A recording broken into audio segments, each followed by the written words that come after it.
Fireworks in the sky, but the truth still buried underground. Royal Low, yeah. They told me, wave the flag while the chain still clank.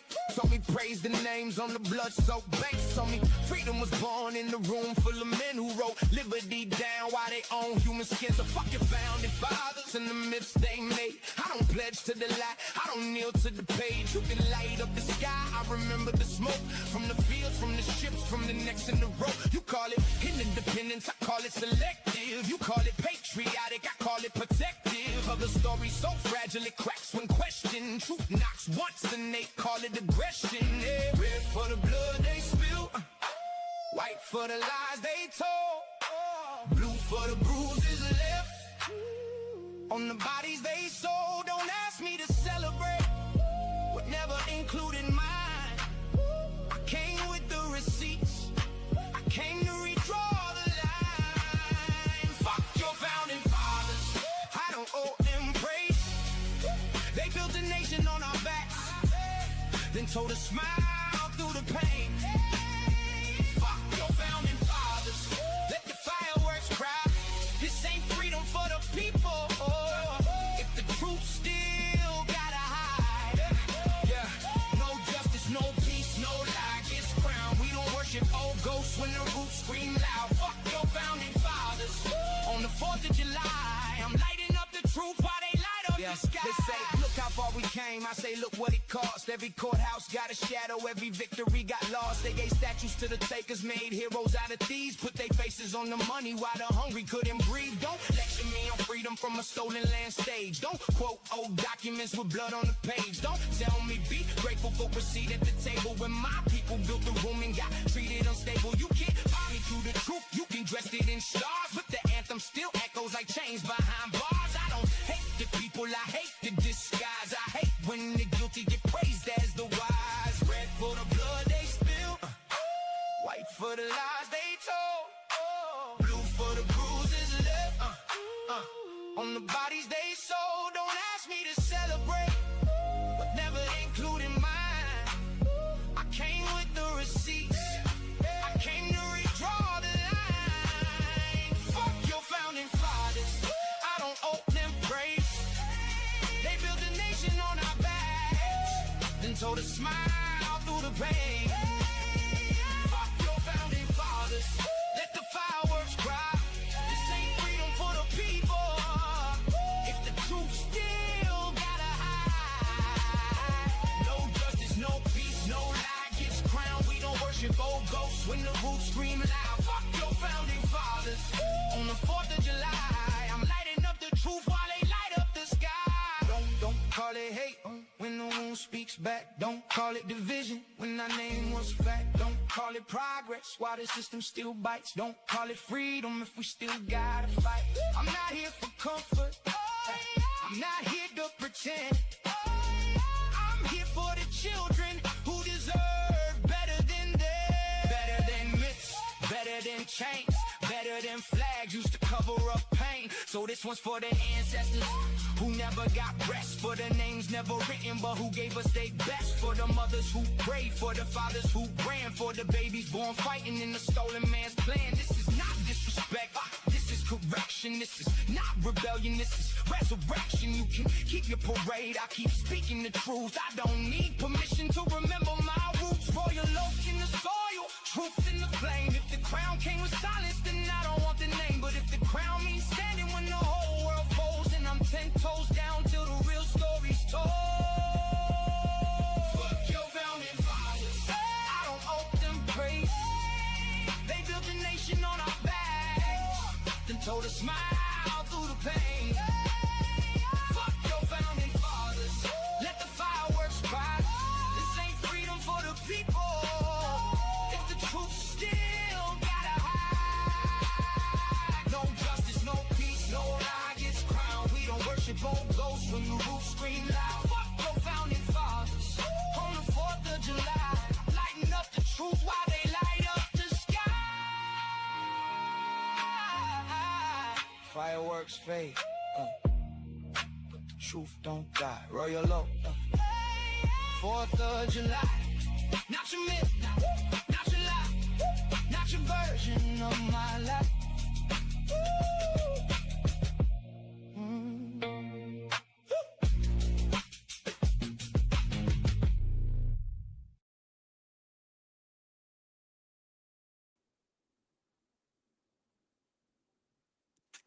All right. Hello, everyone. Thanks for tuning back in once again to the original Queen AhmadiyyaShakur show. I'm your host, Queen AhmadiyyaShakur, and this is your daily vitamin. So as you're coming in, please feel free to go ahead and hold on.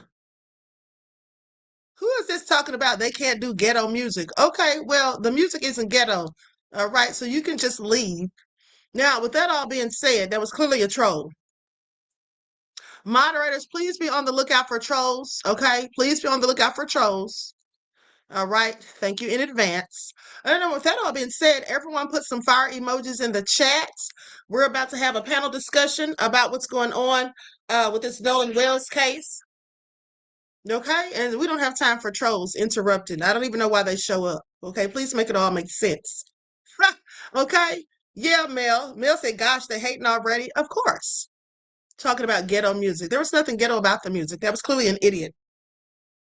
And so we're waiting for our other panelists to join. They're setting up.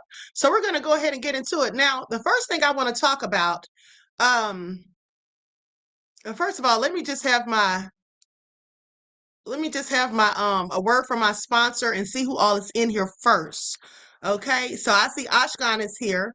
All right, Deronda said talking slick and greasy. You already know. JoJo's here, Mel. Okay, Latasha, Regina, Nikki Knight, Yolanda, Resurgence, Kennel. All right, Bronze Flat Power God, Leon is here. 27 DD, Nalon is here. All right, Youngest Turnip. Okay, so shout out to all of my loyal royals and everyone tuned into the Queen, and a big shout out to my moderators because y'all know they be putting in work. I see you, Lillian X. Okay, Nubia Ra. All right, the elder Baba Rashawn Live is here. Thank you for tuning in, beloved. Bob, the Baba of Truth. Okay, so let's get ready to get into it. Before we do, let's have a brief word from my sponsor at 12 Tribes. Everybody hit that like button. It doesn't cost you a thing. Also, if you're already subscribed to the channel and if you have not been receiving your notifications, please make sure you're still subscribed because sometimes people get unsubscribed. Do not buy 12 Tribes on Earth hair growth oil and hair magic elixir unless you want super healthy, gorgeous hair that grows. They have a whole line of amazing hair growth products, including hair growth leave-in conditioner spray, hair growth shampoo, hair growth spray, and hair growth butter. I'm starting to sense a theme here. They include quality natural ingredients. They smell amazing, and you can see the results for yourself. So if you're looking for healthy hair growth for your natural or relaxed hair, try 12 Tribes on Earth today.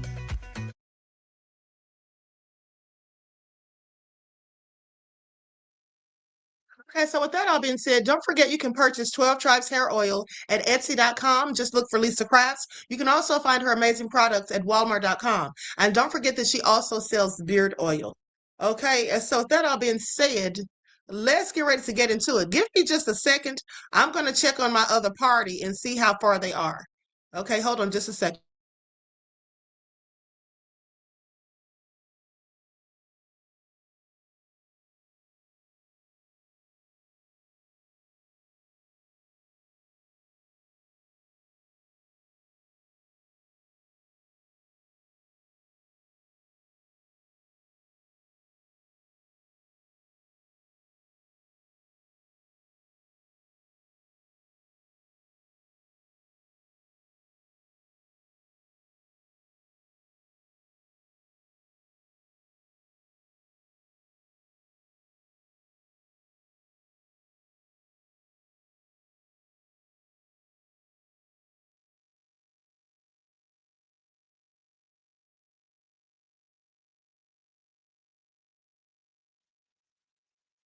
Can you hear me?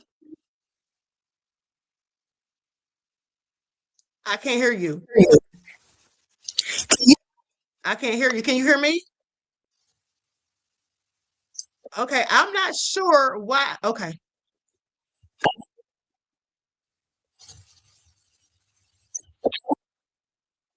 Okay, say something so I can see if your audio's working. Hold on, it says his devices are not connected.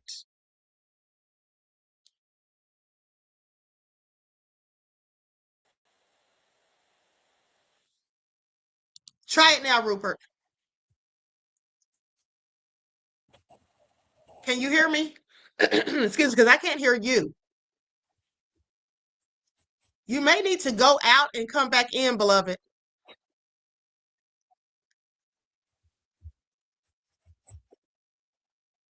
Rupert, you may need to go out and come back in. Yeah, I don't know what's going on with his mic.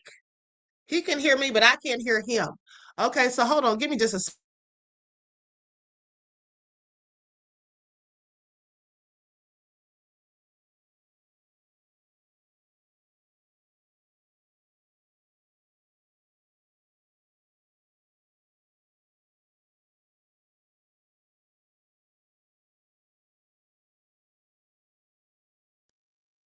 Okay, so while we're waiting on Rupert to try to get his mic situation straight, let's go ahead and get into this because here's the thing.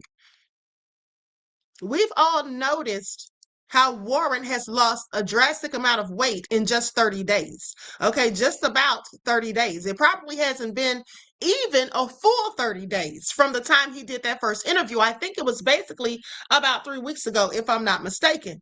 But nonetheless, he has lost all of this weight. Specifically, it shows in his face. And that to me is a sign of stress. Okay, that to me is a sign of stress, possibly guilt. And a person struggling with intense guilt may replay an event repeatedly in their mind. Okay, thinking to themselves, what if the truth comes out? What if someone figures it all out? Or what if I say the wrong thing? What if someone knows more than I think they know? So they're constantly living in this state of constant apprehension, and that can keep the body's stress response activated at all times. Now, mind you, chronic stress can also take a physical toll. A distressed person may start to experience a loss of appetite. You'll see fluctuations or changes in their weight. They can have stomach problems, headaches, exhaustion, muscle tension, difficulty sleeping. I mean, there are a myriad of things: restlessness, irritability, okay, trouble concentrating. So all of these things can arise from someone just being stressed out, specifically if they know something, okay, that they're afraid is going to come out. So before we get started, let me give my disclaimer. Likes up, everyone, please like and share. Okay, so views, opinions, allegations, and accusations expressed by guests, third parties, or commenters are their own and do not necessarily reflect the views of the original QueenAShakur show or any of my affiliate channels or anything like that. Now, content is presented for commentary, discussion, reporting, and educational purposes. Discussions of an allegation does not mean the allegation is true or endorsed by this channel. All persons are presumed innocent unless proven guilty in a court of law. All right, now Rupert, let's see if I can hear you. I still can't hear you. What is going on that you didn't do last time? Are you on your laptop or are you on? I wonder, Queen, is his I know because mine was acting up earlier. Is his speaker and microphone on like in his Safari? I don't know. Yeah, because I had to change mine to on and the actual the video and the microphone. He has to make sure it's on. Okay, so make sure your microphone and everything is on, Rupert. Whatever you did last time, try to do that again because last time you were fine. Still can't hear you. Maybe if he Maybe you need to. unplugs his headset. I was going to say that. Maybe you need to take off the headset because that could be affecting your mic. Unplug it or something. Okay, if I can hear something. Does he have a CD on? He's saying no. No.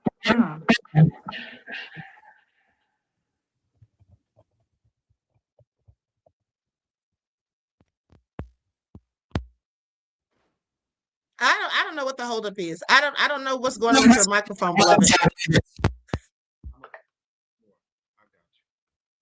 Okay, we can hear something. I can hear you just then. Talk louder. Say something. I literally could hear him, didn't you? Yeah, I heard him right that second. Right. It's Huh. I think it may be the headphones or something. I don't know. Yeah, probably so. Okay, go ahead, Joy. I'm gonna let you take it from here. I want you to listen. I'm gonna go to this update from Secret Service Sam, Okay. and I want you hold on, and I just want you to give me your thoughts on this. Okay. Lights up, everyone, please like and share. Thank you in advance. Okay, here we go. Here with a Nolan Xavier Wells update. Sorry, skin cancer. Anywho, make sure you wear your sunscreen, kids. TMZ just interviewed a man who was up in a plane, and he was one of the people who spotted Nolan on Horns Island. He said he saw the body at the shoreline, laying face down on the sand. He said he could see no visible injuries from that height. You know, it matched the area. It matched his blue swim trunks. Now, mind you, he's 450 feet in the air, so it's not a good ground view that he had.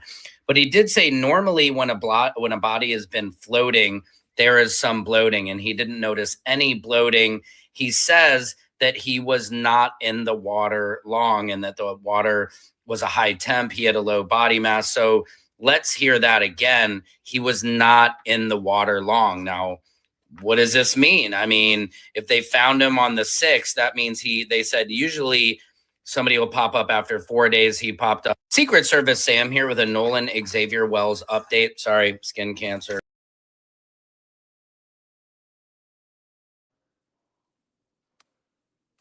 Okay, so now what do you make of that? The lounge. What do you make of that? What he just said? I mean, like, what are your thoughts on that? Because if they're saying now, remember, they've been saying constantly that the Uh-oh, I body can't was hear you, not. Queen. Can you hear me now? Uh-oh. Let me see. What in the world is going on? I can hear you just fine. Uh-oh.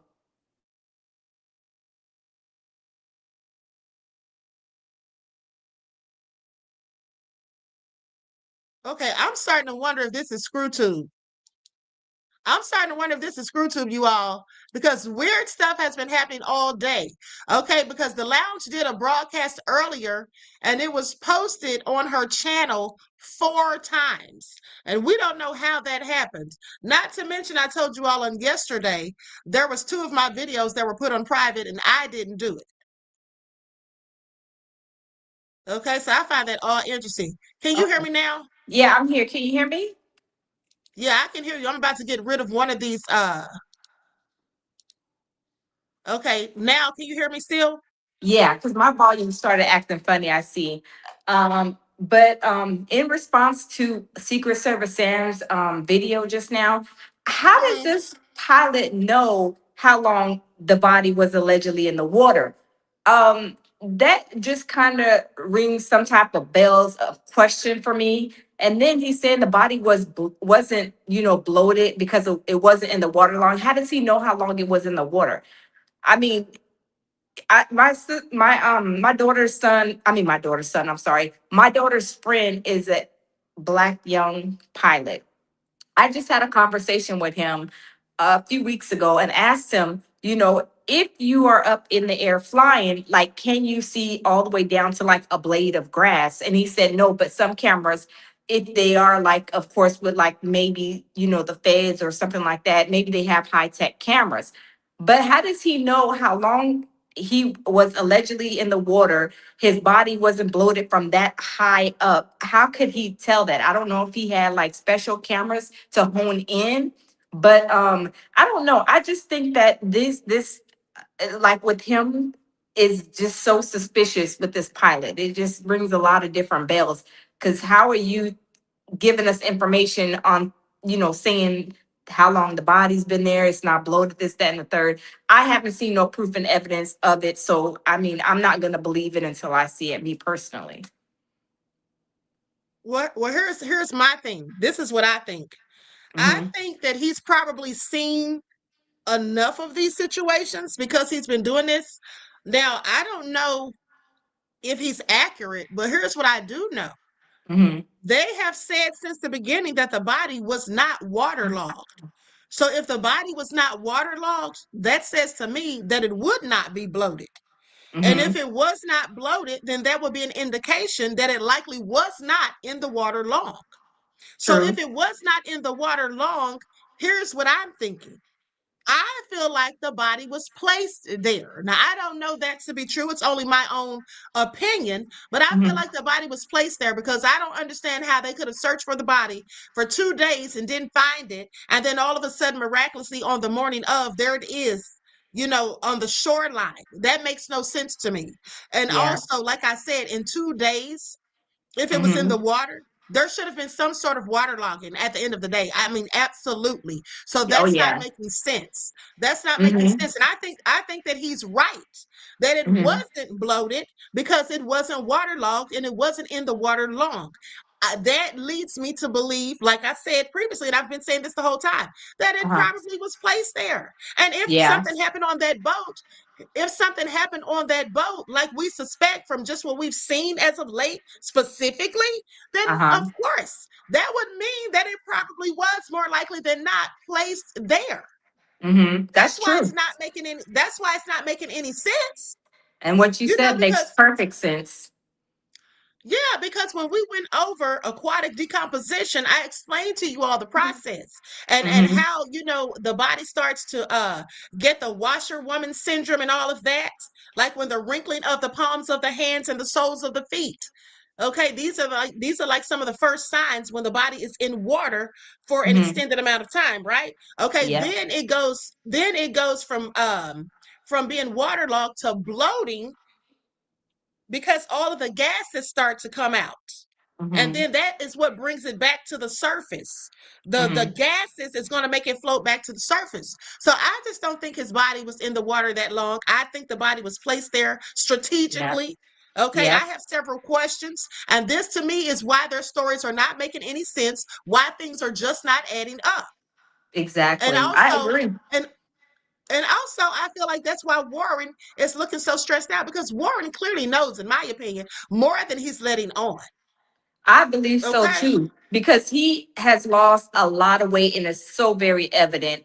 And you're not going to lose that much weight in a short period, 30 days. And that difference between like when it first happened to, the pictures that Secret Service Sam had, and other, pictures that I seen that's floating around on social media. I mean, that's a lot of weight to be lost if you didn't have anything to do with this case. You're not stressed out or anything. It shows that you know something. Either you know something, you partook in it, or you know who did partake in it. So I think it's eating him up more than the rest of the boys. But I think Warren is one of the main players in this whole situation.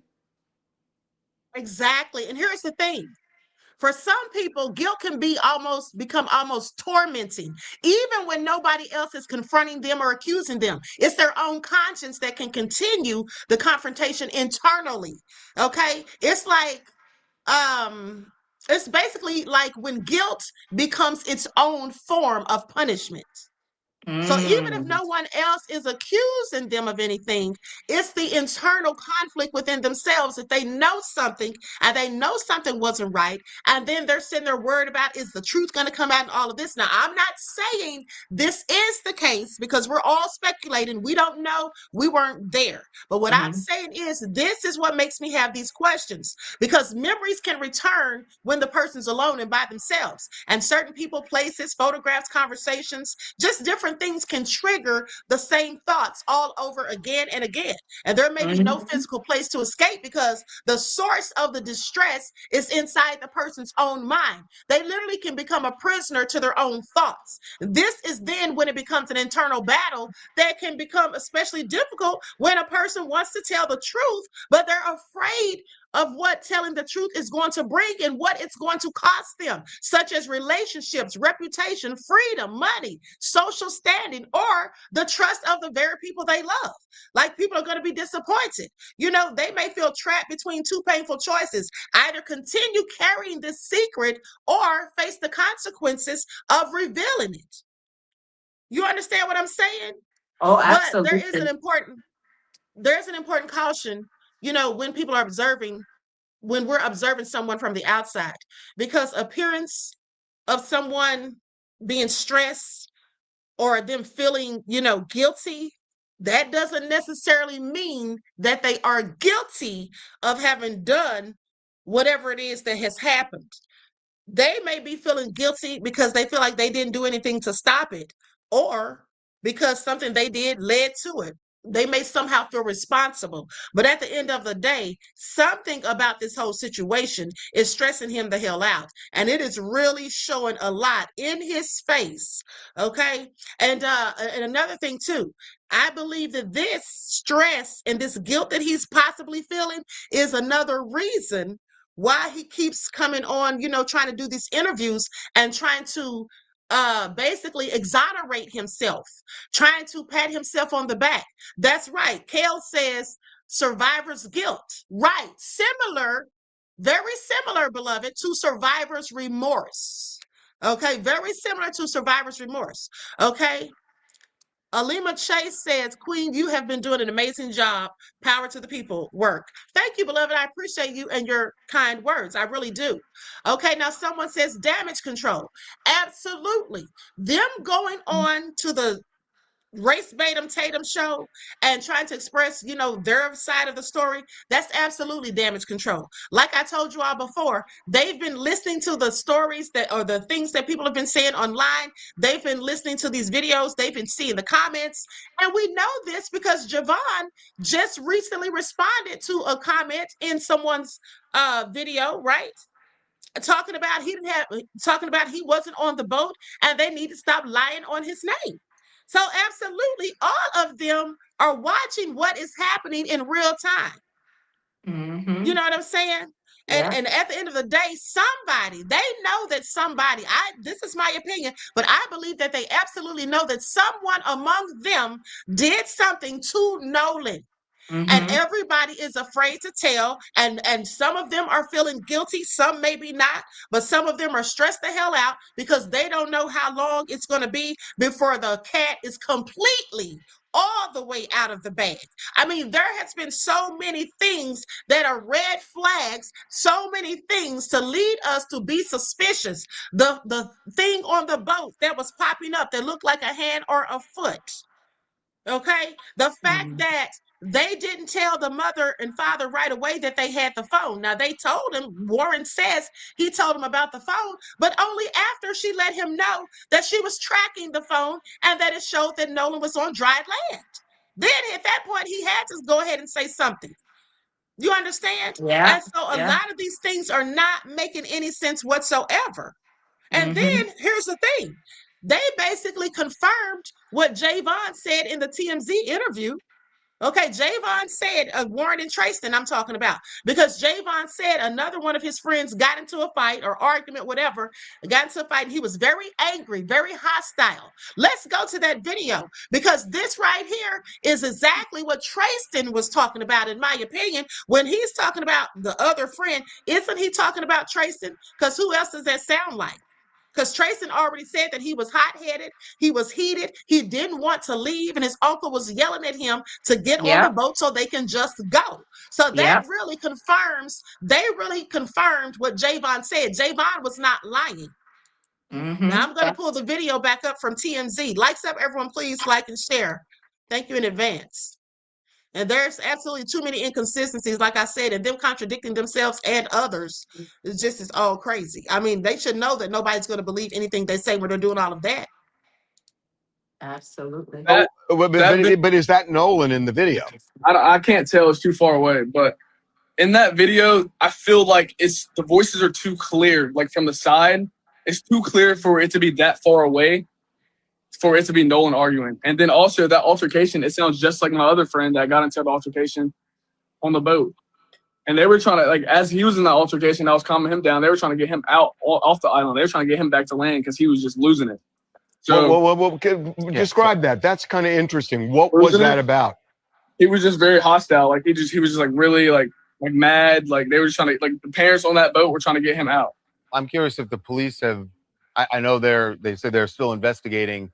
Have they Did any investigators ever speak to you about what you saw that day? No, sir. Really? Okay. Cops have not talked to you yet. No, sir. That's I don't odd. see why the cops would have. I don't see why the cops would have to talk to me. I mean, obviously, like, you know, like I had said my plea, like, because whenever I had talked to the people at Sunherd, it was whenever, you know, the body was discovered, and the autopsy people and the all those people were there. Well, I'll tell you why I'm surprised, because you knew Nolan well, and you knew that he was friends with these guys who were the last ones to be around him before his body was found. And I would think they would at least want to know, hey, just the things we're asking. Right. You know, did you ever hear of any of this stuff? It's odd to me. Just to gather information. Yeah, that the cops wouldn't have contacted you. Yeah. And that's fine. Like, I'm completely fine with that. Like I said, I have nothing to hide. Like, that's my boy, and I want him to find justice. Like that. Like this whole case thing. Like whatever.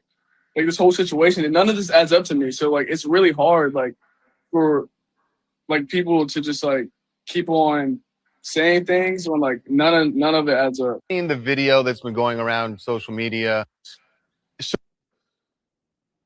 Wow. Okay, so here's my thing. Jayvon clearly felt like something happened. He just says that what happened, he didn't believe that it had anything to do with race. And maybe it didn't. But it became about race when the sheriff came out and first of all said that there was nothing to see here, folks, and it's nothing but, you know, there's no evidence of foul play. Yeah. Even though he had not collected or gathered any evidence at that point. Okay, and so I'm just saying they basically themselves verified Jayvon's story. Mm-hmm. Yeah. You know what I'm saying? So I want to go to this theory that someone left in my comment section. Okay. I'm going to go to this really quick. And so this is what they said. They said Nolan got into an altercation and was choked and unalived. Panicked, the boys called their dad or grandfather and told them what happened.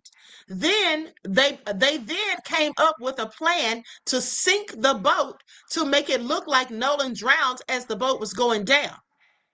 In the midst of them carrying out the plan, somebody came up with a second plan, and they told the boys, don't sink the boat. Okay, maybe he's not dead. Just bring him here. The grandfather then calls straight to the rescue boat, bypassing dispatch, and cancels the rescue tow. Okay, heard in the emergency dispatch call. Now then, they then had Bart's boat tow the other boat back because they had already tried sinking it in preparation for the first plan. They tried to revive Nolan in the meanwhile, but nothing. They got back to shore, and some adults orchestrated a further cover-up once reality set in. They drove that boat around for hours to a few different places, looking for a place to dump Nolan's body. Eventually, somebody took Nolan back to Horn Island late in the night on another boat and left him there. This is just a theory based on the partial information they've provided as fact. Justice for Nolan. Now, what do you think about that? Wow. You know, Queen, that sounds about right. The way I'm thinking, because why would they, you know, with the boat, the CETO call, right? Why would they call CETO? Because CETO is kind of like a 911, from what I'm understanding, pretty much in the water, right? You have issues, you're calling for help. So that does sound about right, because if they call in CETO and then they're saying they're having issues, their boat is sinking, and then they say, well, you know, we don't need CETO. No, we don't need to call the, I'm sorry, we don't need to, you guys are call the Coast Guards. Wouldn't you want to call everybody and anybody to come help you if that boat is sinking? So probably they probably did just do exactly what, you know, what you just read off, because it doesn't make sense. The first thing doesn't make sense. Like I said, when you are in need of help, if it's a 911 emergency, especially out there in deep water, because he said 17 to 31 feet, why would you call for help and then basically say, no, I don't need help anymore? Ooh. Exactly. It okay, doesn't now make I can hear sense. you. Hey, Wow. Right. Thank you, guys. Okay.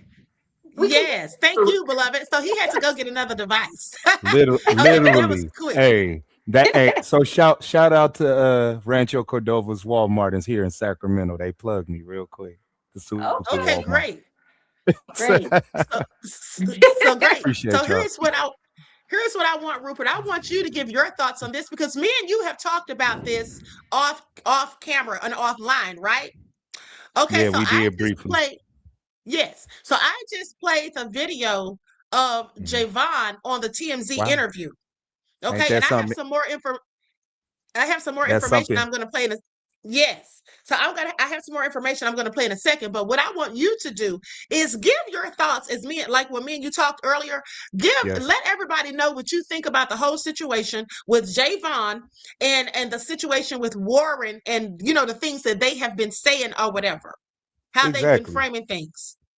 As I was just parking and coming back upstairs to how I had everything set up, I was thinking, I said, you know what? She probably just gave him a briefing of what we were going to speak about, but it was key because everybody's been touching on good things. But what Jayvon stated, as you guys heard, what he stated in there is he gave a time frame, and I always pay attention to the first time that the people say. They always try to approximate after they figured they might be making a mistake. But this was an interview that was done prior to Nolan or anybody else coming on and speaking anything. Now, the thing about Nolan and those boys in this interview is important because it mentions time, is that they should be on the defensive and watching what they say. Anytime we're in trouble, it is anything you say can and will be used. And we understand that you might want to watch what you say. But they spoke. This is almost a month after Jayvon's interview. He said a time of 3:40. And then he mentioned that prior to this altercation, he had seen Nolan. But he stated that at 3:40, an altercation was ensuing. And he left and went to go check on his friend. His friend. Whoever, That's right. whoever, yeah, they're making notice that everybody is using friend and friend groups. And then when things get sticky, they use best friend and my boy and my dog and all buddy. that. And buddy. Yeah, that's Yeah. right. Yeah. That's right. But other than that, one thing that is consistent is that we know that these are young men. They're adults in the age range, but these are very young teens going into their early 20s. Yeah. So they have friend groups. You know what I'm saying? They're clicked up. They have groups, and they mention this a lot. But Jayvon said at 3:40 that he left and he checked on his friend for 15 minutes. And 3:40 is a key time because 15 minutes, what he said he saw after 15 minutes is something that he never knew Warren, Jax, or Morgan would ever speak about. This is probably one of the most crucial first interviews of Nolan's friends after Nolan's death. This was TMZ caught this, they caught this. And he wasn't with his mother by his side. So he mentioned the time that he's seen prior to. He was like, this is the time they were leaving. So you got to approximate it around that 3:30, 3:40 mark, because he said 15 minutes had went by when he came back. The two boats that Nolan was on, he said, they were tied up, but they were gone. That's key. He said within 50, that places the time at around 3:55, 4 o'clock. Now, notice where we're going. That places a time of an altercation in the last time the boats that he was on, that his cell phone, his belongings were on, and the people who he came with, spent the night with, they were nowhere in sight. And he mentioned their ropes because they had to unrope each other to get going. You know what I'm saying? They had to unrope, meaning whatever was being done in a rush. Which goes, so it was being done in a rush, and he was trying not to say too much, but saying it. And he said, so that means at 3:55, 4 o'clock, you have an eyewitness that testified on camera that he saw them nowhere in sight from where they were. Exactly. All right. That's right. Yep. Hold on for 1 second. D Major, do not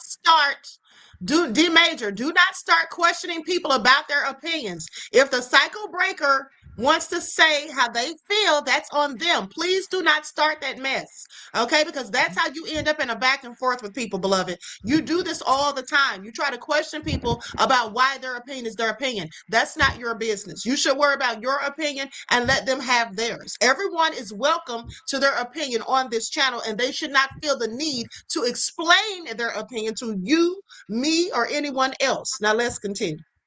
Yes, indeed. And for things like that, that's why when we spoke, Queen, and the people in your audience that's listening out there, I said, I always think before I speak, and I want to put it in a place where we can receive information without no confusion. So if you notice, I'm speaking on what they said.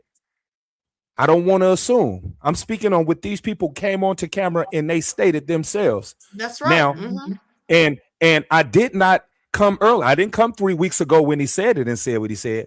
I waited and patiently waited so that a time could match up now to your audience so they can understand what we're connecting, Queen. Now they can see how the time adds up. Now, he placed something at 3:55, 4 o'clock, and he did not see these boats that were tied together just 20 minutes ago. He didn't see them anymore. They were out of sight by 4 o'clock. They were gone. Now, that's right. That's right.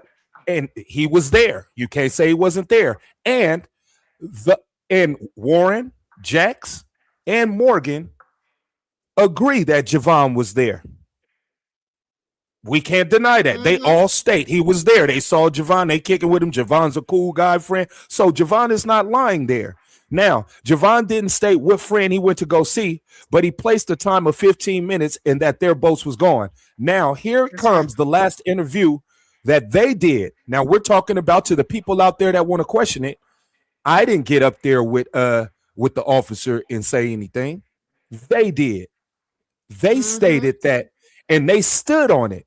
They waited a month after Nolan's death, and they said our evidence of video proof is a clipping that we chose to take of us in distress. And what and this is and you notice that there was buzz all over talking about how weird that was. Yeah, the weird that people were trying to articulate is if you guys had an entourage of 30 people between 3 boats with 18, 19, 21-year-olds, football player stars and everything, everybody's phone is charged at 11 o'clock in the morning. Why is there no pictures of this big party going out to the island? Yeah. Everybody's drinking, chilling, happy, dressed to the nine. They're at their best. Yeah. Why no pic? Why is there no photos then? But out of all the 4th of July weekend and fresh phones, you guys chose the most epic time to take a picture was when you sinking. Right. Make that make that's sense. The fun. That's the funnest time in the 4th of July to you guys. So that's letting you know what the weird is in it. But to show the naivete, as Queen and I were speaking about, what they did to Jayvon's story was place a time. Out of Warren's mouth, Warren stated, and we all can check, we can't dispute it. He said, what you see in that call is Wyatt on the phone with Cito right there, and everybody shaking their head, vouching for that. Well, that's what he said. So he stated that. Don't say we assuming right here. He said that. And one thing Cito Dispatch put out to the nation was that the call came up to Vicky the dispatch at 4 o'clock. So if he's the phone, if he's on the phone on that picture you guys are talking about, the Cito call did not last 31 minutes, audience. It was a 5-minute call and change. Meaning, if you 8 minutes? total. Yeah. So that means when he was on that phone, it was 4 o'clock. That's right. And Jayvon said by 3:55, 4 o'clock, they were not where they were. They were nowhere to be seen. I was on land walking back to my boat, and they were nowhere to be seen by land. Yeah. So that means, like you said earlier, they were further out. That's right. They rushed out and broke that bilge pump. Yeah. They rushed out and did it fast. They did it the fast way. And and thank you for allowing me to speak, you guys, and listening to me. And I always appreciate your time. But while my mind is getting it, Jax is the one on this last interview and said And yes, and we got almost a mile and a half or more out. And what Warren had to correct him and said, he said, No, he no, said we a were. quarter mile. Yeah, He said a quarter Warren mile. changed. Warren changed it to a quarter mile. You remember? Jack said a mile and a half. Okay, right. Jack said a mile and a half. Lauren looked at him like, you stupid, and said, we were a quarter mile. Now, if we speak in track and field terms. Oh, that's right. Because you're right. That's right. You're right. Because what Warren was trying to do, Warren was trying to place him close to the people to imply that if we did anything, that we had witnesses. Yeah. Right. And Jack's mess.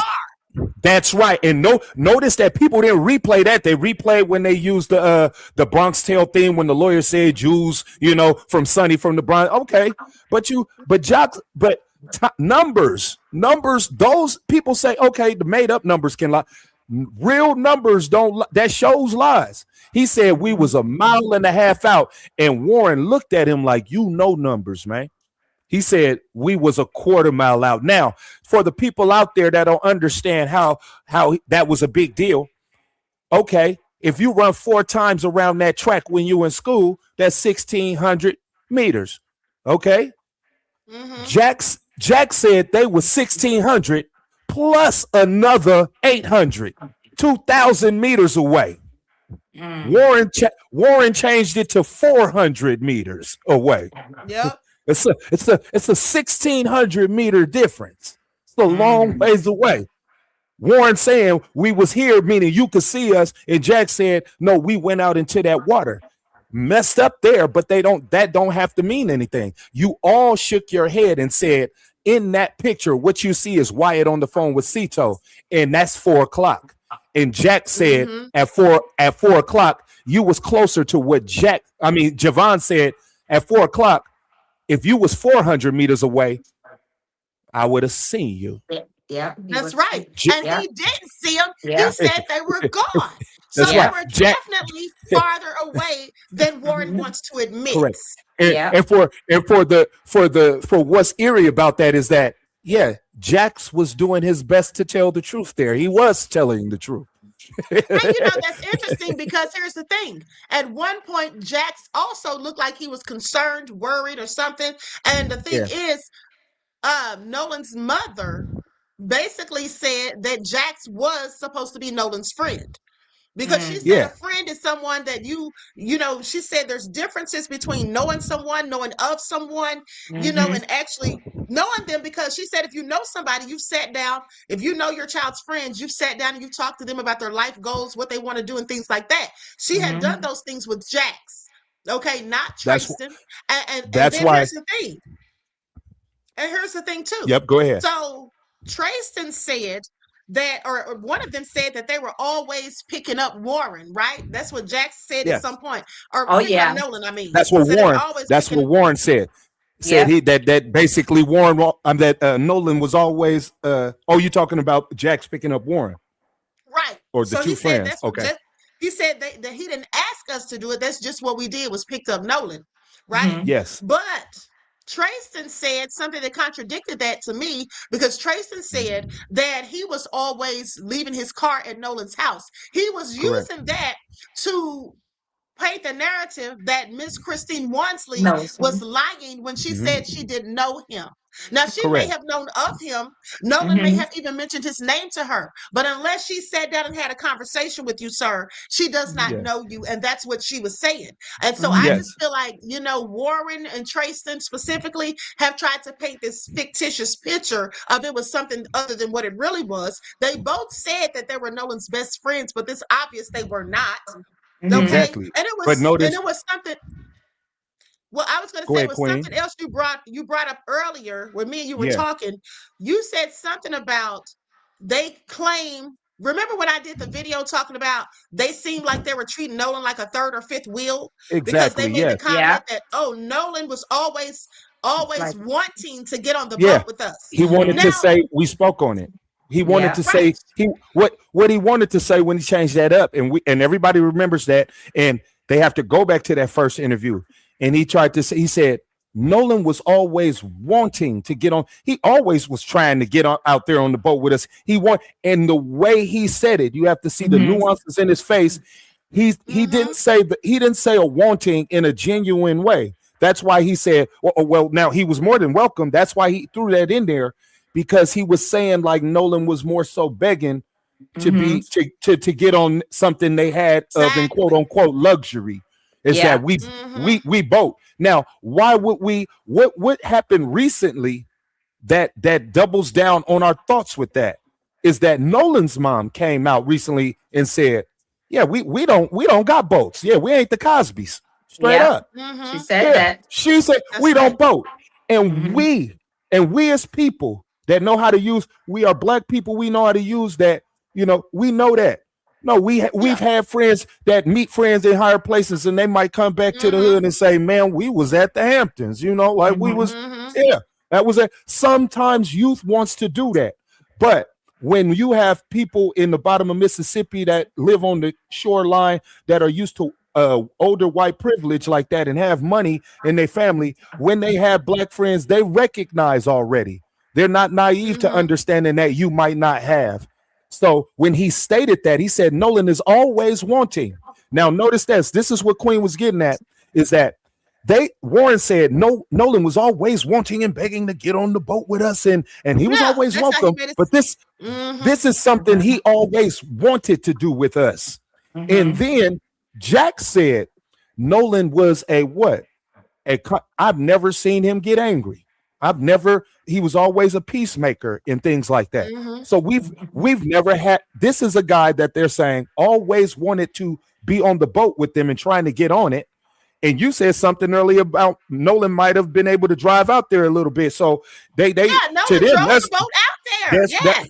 Just imagine them kicking it and talking to all the college girls with Nolan driving the boat like that. You feel? I bet. Yeah, this is why is there no pictures of this? You feel me? Right. There should be plenty of photos of the Fresh Prince of Bel-Air moment. Okay, but it's none. Now, notice Jack said that, Warren said that, but when it all came to an end, when we're talking about Nolan's last moments, a friend had to say, "Nolan, get the F on the boat." He had to beg Nolan to get on the boat. Yeah. Right. But previously, and out of all the times Nolan's never got mad, he's never refused. Now, Nolan, out of all the times in the world, says, "No, I don't want to get on your boat." That's what y'all saying. When this is something he always wanted to do. Yeah. Trying to switch and it so around. it makes no sense. It makes no You're sense. begging him to get on it. Yeah. You know? Yeah. Exactly. Yeah, Now, why hold are on you for just a begging second. him? Right. Make it make sense, right? The story's not adding up. But hold on, I want to go to this next receipt.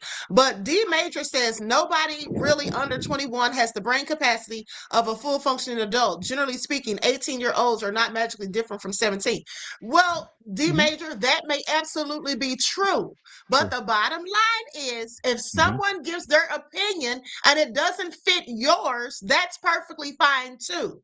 My point was that everyone can have their own opinion. Okay, and you should not be trying to force your opinion, thoughts, or beliefs or views on anyone else. And please just stop questioning people about their opinion. That's all I'm asking. Because no one's questioning you about yours at all. But in the more learning aspect of that, 18 is not magically different from 17. But in the world we live in these United States we live in, for our youngsters that are in this same situation, 16 is the same as 21. 17 is the same. They get charged as adults when they commit acts like this, and it's premeditated too. Come on now. So we're talking about young men. That's right. Right. So now with that all being said, D Major, thank you for your insight, beloved, and your contribution. I appreciate you. Now, Fourth Tribe Prince says you wouldn't see them that far out. Exactly. And that's our point. Because they were that far out. They were that far out. And we said this on the initial interview. Data? Yes, we sure did. We have the GPS data and the investigative report and all of that. So when word is sitting there trying to paint this narrative that, oh, we couldn't have done anything because we were so close to the shore, somebody would have seen this and that. No, you weren't that close. Okay. And whatever Yeah. happened, I'm sure anybody that did see it was party to it because they were right there, in my opinion. You Exactly. understand what I'm saying? Yeah. Fourth Exactly. tribe, thank you for your insight into the topic and your contribution, beloved. I appreciate you. Peace, love, and blessings. I just feel like they're trying so desperately to cover this stuff up or Yes. to hide whatever they know, because I definitely believe they know something, okay? Absolutely. And so in Oh, their yes. efforts to do that, it's all backfiring. Even the picture or the video that they wanted Tatum to post to solidify their alibi, It puts a that time picture frame is on it. what's yeah, but it's telling on It them at the same time. Because what at the this hell was that on the floor that we kept saw popping up? And then we see the Yeah. guy looking straight ahead, all of a sudden turn and look down. Yeah. So, and why, like you said, do you have a video of you all in distress? Who's got out time of all to the video pictures you all if the boat on is the 4th of sinking in July. real time? Thank That's when you. you pulled The your boat's you didn't even pull your cameras out for the fight action. What the youngsters do. Yeah. They said so that means that lets you know that they needed this alibi. But the thing that he didn't know, that's why Jayvon's, to your audience and to everybody listening, that's why Jayvon's timing is so key, because it's stated and it's stated so we can always replay it. He said by 3:55, 4 o'clock, they wasn't there. And then Warren says, never knowing that Jayvon said this a month ago. Warren says just a couple days ago, he says, and what you see in this photo right here is Wyatt he's on the phone with Cito, and did nobody dispute it. Warren said that out his mouth, and that's right. He didn't check. Cito told if Wyatt's on the phone with us, then it is either 4 o'clock or 4:08. No more, no less. Point blank. It's no more, no less. If not, if we telling the truth, if Warren telling the truth. That's right. And that's a fact. That's right. That's a fact in time. That is nothing, nobody who can dispute it. Mm-hmm. The call was 8 minutes. You said that he's on the phone right there. So he's either in between, he's either at 4:01 or 4:08. Yeah. Right there at that time. And Jayvon just said at that time that he's on the phone that you just testified to, y'all was nowhere in sight. And y'all was in sight 20 minutes prior. Y'all was in sight. Exactly. And I didn't see y'all no more.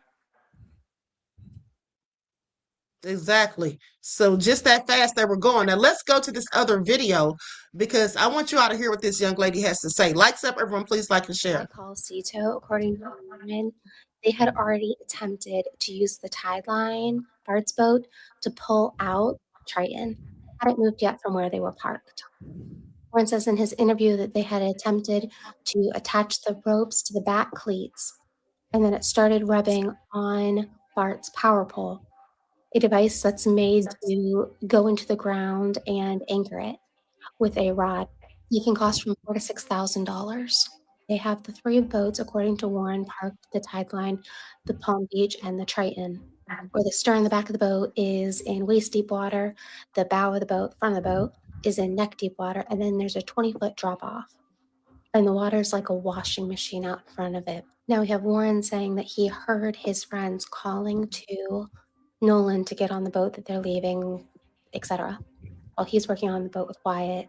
And then we have a video showing that Nolan is on that side, the port side of the Triton, the same side that the tide line's power pole's on, before panning to show Warren on the Palm Beach and then showing the tide line, which places Nolan there, which leads me to my hypothesis that something happened when they were attempting to hook the boats up.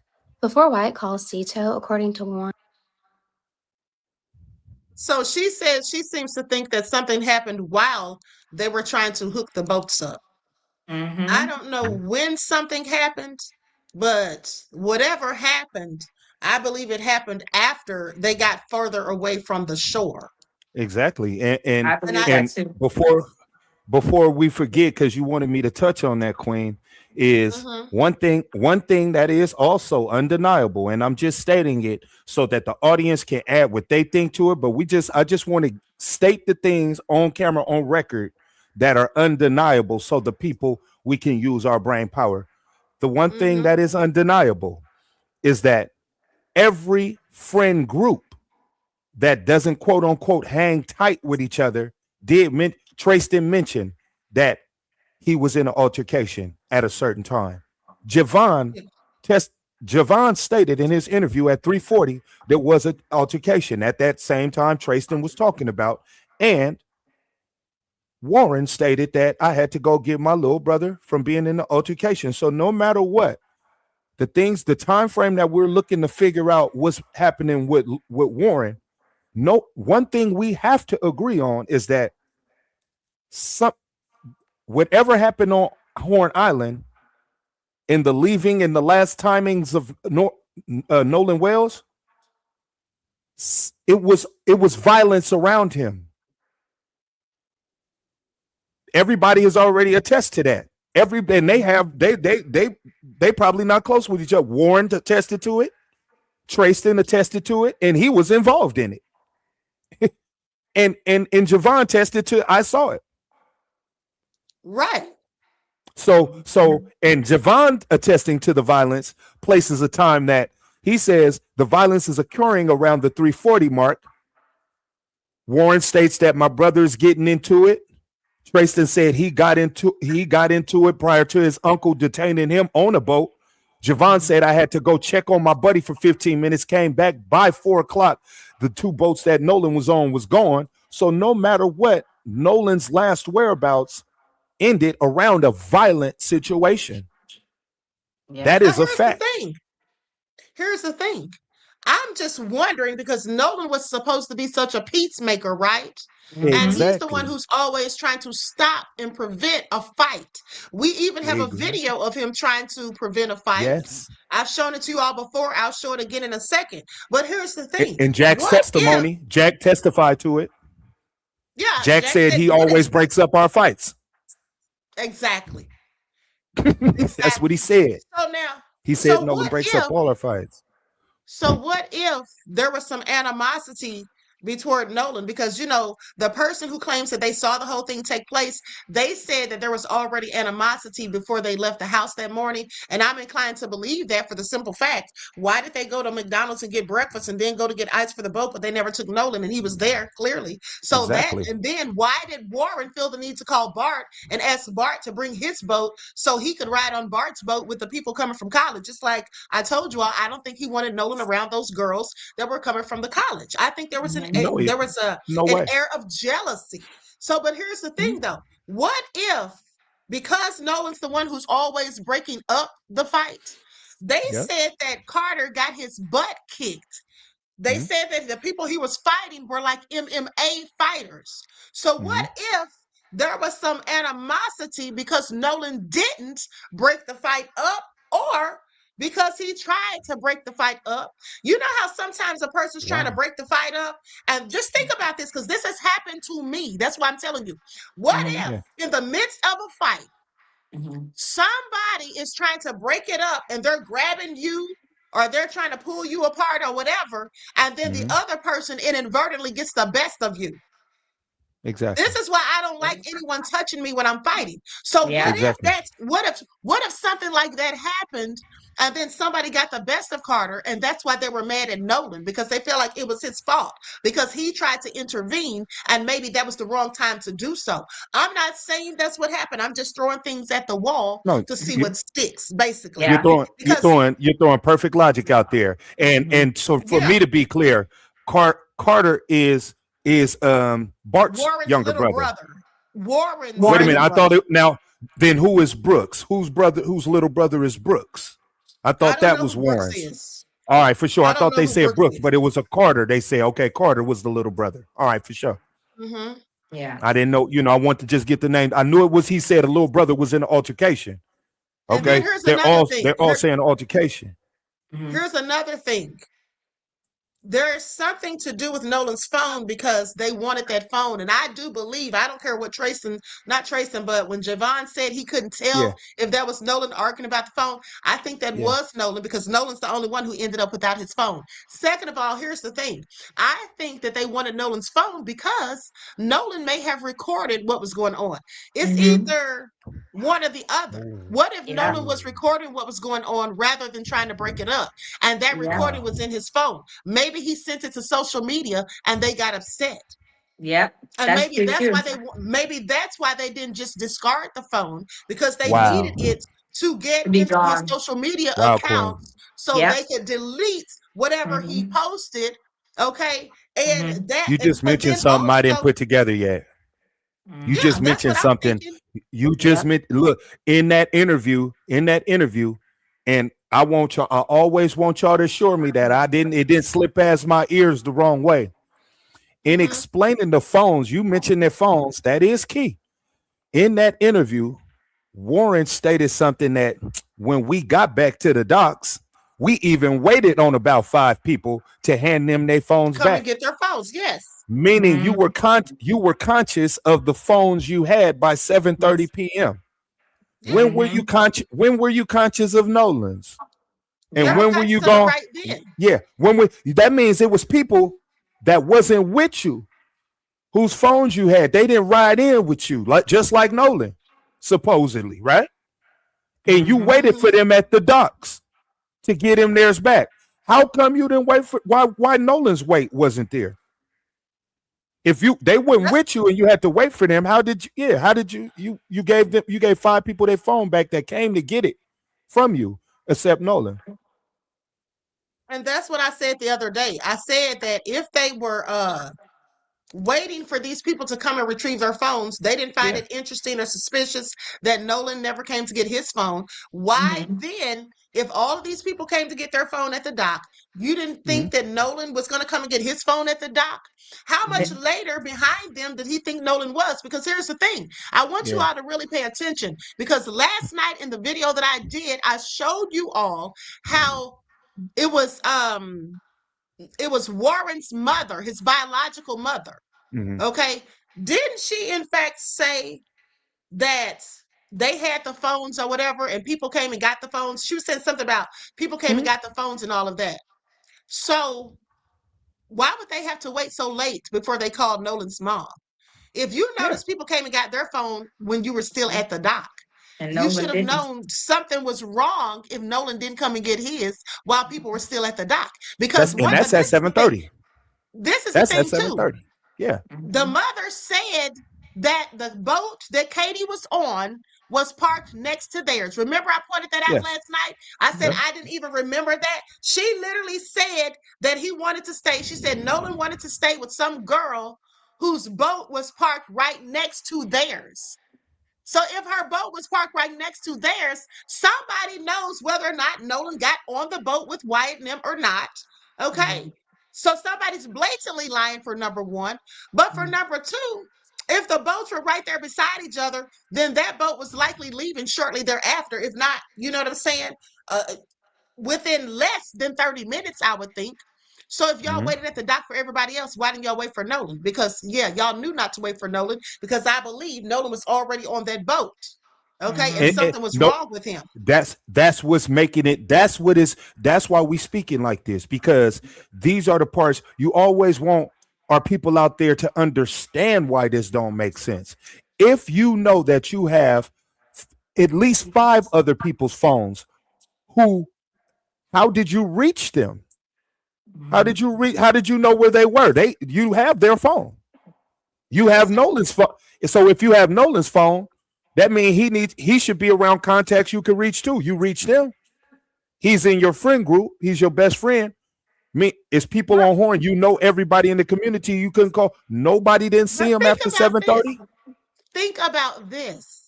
Oh, now they're claiming that people saw him at 6 o'clock, but I don't believe Exactly. it. But think about this, though. Here's the thing. If they were waiting at the dock for people to come and get their phones, right? So they had all of these people's phones out. That means that they had Nolan's phone, right? So when Yeah. Nolan didn't show up at the dock to come and get his phone, why in the hell didn't they call Katie then? They said It, they later called Katie. They ju- called I, w- Katie late at night, 11 I knew some you at gonna night, say it. or almost 11 o'clock at night before they called the mom and then before they called the Coast Guard. Okay, my thing is if y'all were able to get Katie's number for that, you could have gotten the number earlier and called her and said, hey, where you and Nolan at? Because we have his phone. We just want to make sure he has his phone before we leave.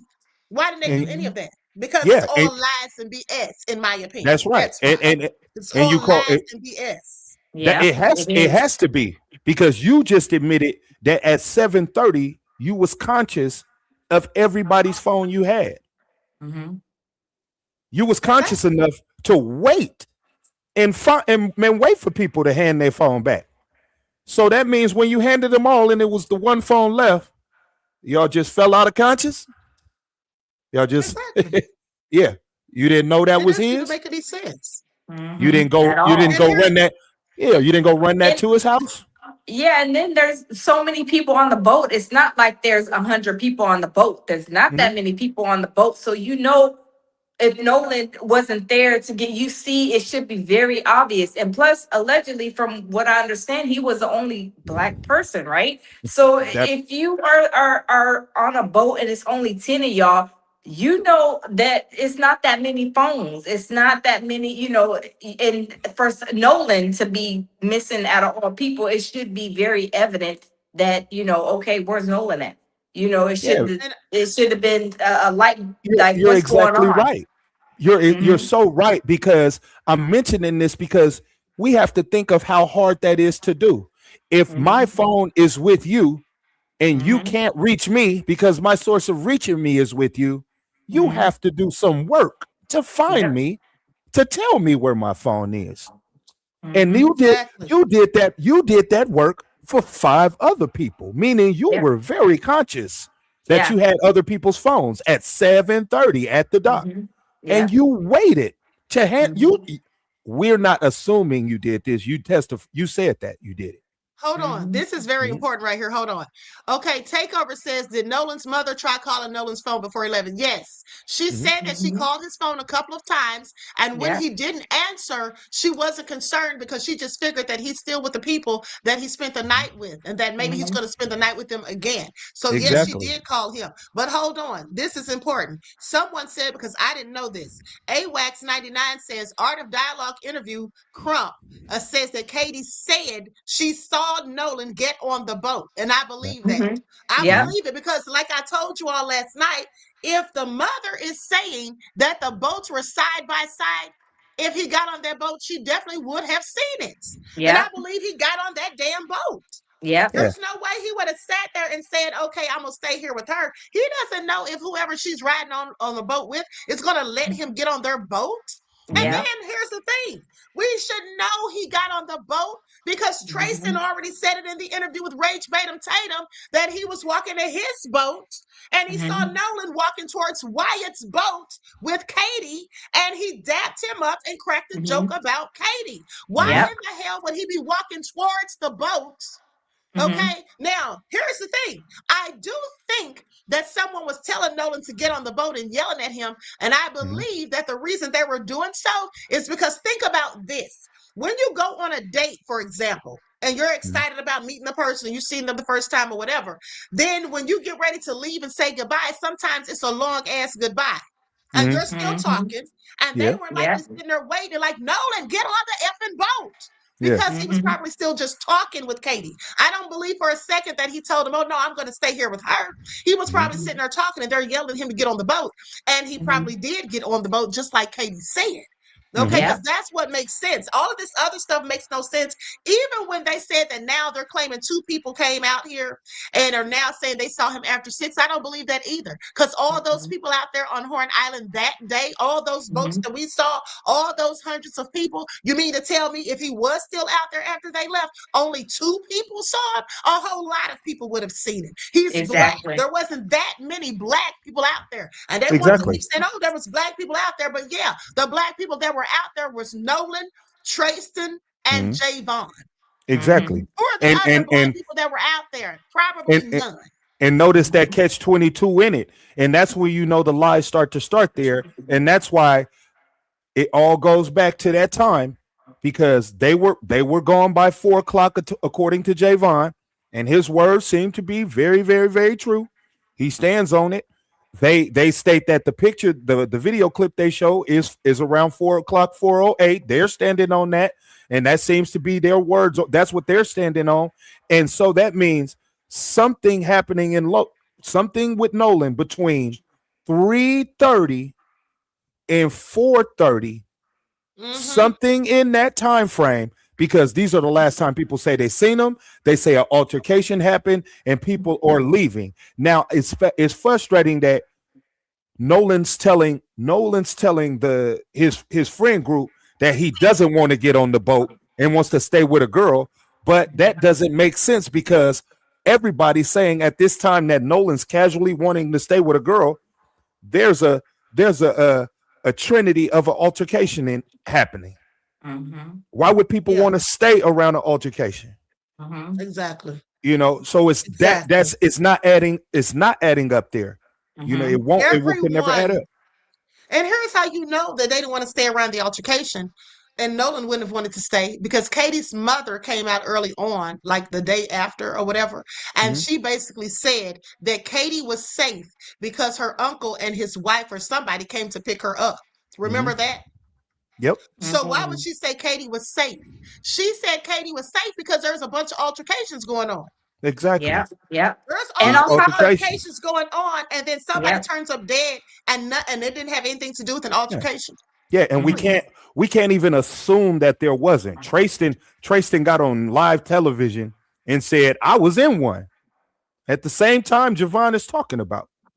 That's right. Warren then comes 2.5 weeks after Tristan and says, man, my little brother was in one. I had to go get handle that.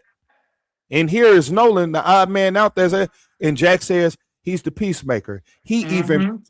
Jack's even made it a point to say, to break down the scenario, like say that one of our girls are talking to some new guy, like, and we want to have beef with him or something. Nolan is the type to Nolan could break up that fight, and he's so peaceful that by the next day we're friends with that guy. He did say that. That's what he said. Yeah. You know, Then on top, sorry. No, go ahead. I was listening to you. Yeah, then on top of that, Tatum was saying that, allegedly that Nolan was on drugs. I'm thinking if y'all are saying that he's on the white stuff, all of them are, and then they were drinking too. So That's it's a lot going on. A lot going on. And we know anytime you try to place it on one in a scenario like that's what's going on there. And we're in the day and age to when that's what's making their interviews unauthentic to the people. When you're talking, look, it's already illegal for them to be drinking. We're glossing over that. You know, we giving you a pass already, Mississippi. Yeah, right. Yep. They shouldn't. The adults that allowed them to use their boat, they should already had a license suspended for that year, right? Nah, but we ain't okay. We ain't talking about that. So when y'all coming and y'all telling us y'all speaking real, but y'all not gonna sit there when y'all say, oh yeah, and you were interviewing an underage drinker that admitted that he was drinking, but you don't want to. You can't ask him, oh, you guys drinking and doing other things, smoking, participating in recreational stuff. That goes with the conversation to make it authentic. Yep. He already admit to doing something that's illegal. Yep. Yeah, he already did a whole crime. Yes. Yeah, because just like Queen and you guys know, with Alex Murdaugh, his son, he went to buy the liquor from the alcohol from the liquor store, and he was used a brother's ID and plus his mom's I think credit card or something. Yeah, and then he went to when they were on the boat, they went to the dock and there was a restaurant and they were going to buy more alcohol in there. So it's like, that's a lot going on. And then they're driving the boat, like boating while intoxicated, BWI or whatever. It's called BUI, boating under the influence. BUI. So, and here's the thing. I believe that something happened and the adults were the main ones trying to cover it all up. And the Exactly. reason being is for the same reason Alex Murdaugh tried to cover up what his son Exactly. did. Because his Yes. son Paul, even though it was his son's fault, Yep. that was his father's boat. He used his Yes. brother's ID to purchase Mhm. alcohol, which was illegal. And Yep. then people lost their lives. This man Yep. did not want to pay out all the money that he was hit with and being sued for with the Mhm. wrongful death suit. So here's the thing. I told you all from the beginning when Christine opened up the petition to court to open up Nolan's estate, I knew then what she was doing. I Yep. told you all, you heard it here first. I said she's opening this up because it's about to be a wrongful death lawsuit. Mhm. Yep. With that Yep. being said, there's going to be more than one. Yes. Any Exactly. of the adults that were there on the boat with them, and I believe there was at least one, Yep. okay, somebody's mother. But at the end Mhm. of the day, also the fact that it was Jerry Advocatson's boat, he Mhm. canceled the sea tow. Okay, Yep. so we Yes. know that was his boat, right? He's the one with the membership. All of Mhm. these people are going to be held accountable because here's why. If the person, whoever was manning the boat, which I believe would have been Wyatt, he's the one that Yes. sat down to get the coordinates and all of that. Mhm. So Yep. Right you there on the left wheel. someone behind. So if you left someone, that's not what the captain's supposed to do. So That's that not what makes they you Yep. do. negligent. Here's That's a Exactly. another charge. reason. And here's another reason why I don't think that Nolan would have stayed behind on the island. Because Nolan is the one who drove the boat there. Why would Exactly. he want to stay behind on the island to catch somebody else's boat that he wasn't even sure of when he's the one who drove the boat there? Wouldn't he Yep. possibly think that they're going to want him to drive the boat back? Yep. Also, especially if they were drinking. Yep. And Yep. Warren said, we were drinking. Everybody was. That's what he Yep. said. But Mhm. hold on. I have already proven to you all that Nolan was drinking something that had very little to almost no alcohol content. I showed you all in the Mhm. picture when I blew it up. We were able to Mhm. see that what he was drinking was what do you all call that stuff? What is in that high noon? Okay. He was drinking Mhm. high noon, which Mhm. has points 4.5 ABV or something like that. It's Yeah. very little alcohol, is all I'm saying. So clearly Exactly. he was not drunk. Mhm. And then Mhm. also it has come out that some of the news stations have allegedly doctored photos Oh Of course. yeah. to make it Of Yes. look course. like the boys, the young men, shall I say, they're boys to me, but I'm just saying to make it look like they weren't holding alcoholic beverages. Yep. Exactly. To make Oh it Of look course. like yes. they were holding something else. I've What? seen the pictures. So And get Yes. up and and said another, hold on.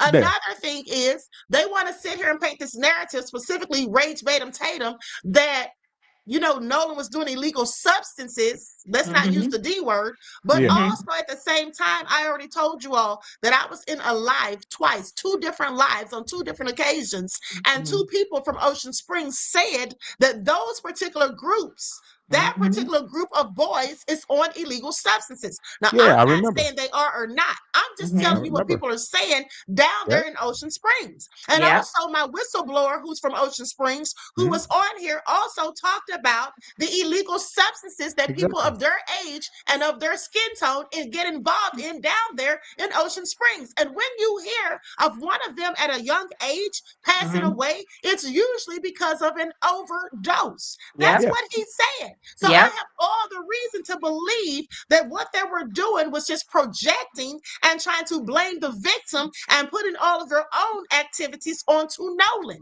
who Mhm. Yep. likely was not doing anything. We also have heard from more than one person that at the end of the day, they were also arguing with him because he didn't want to do and engage in what Yep. they were engaging in because he knew what he had to do on that Monday, which was football training camp. Mhm. Yep. And Yep. said that was what the argument was about. So several people have said that too.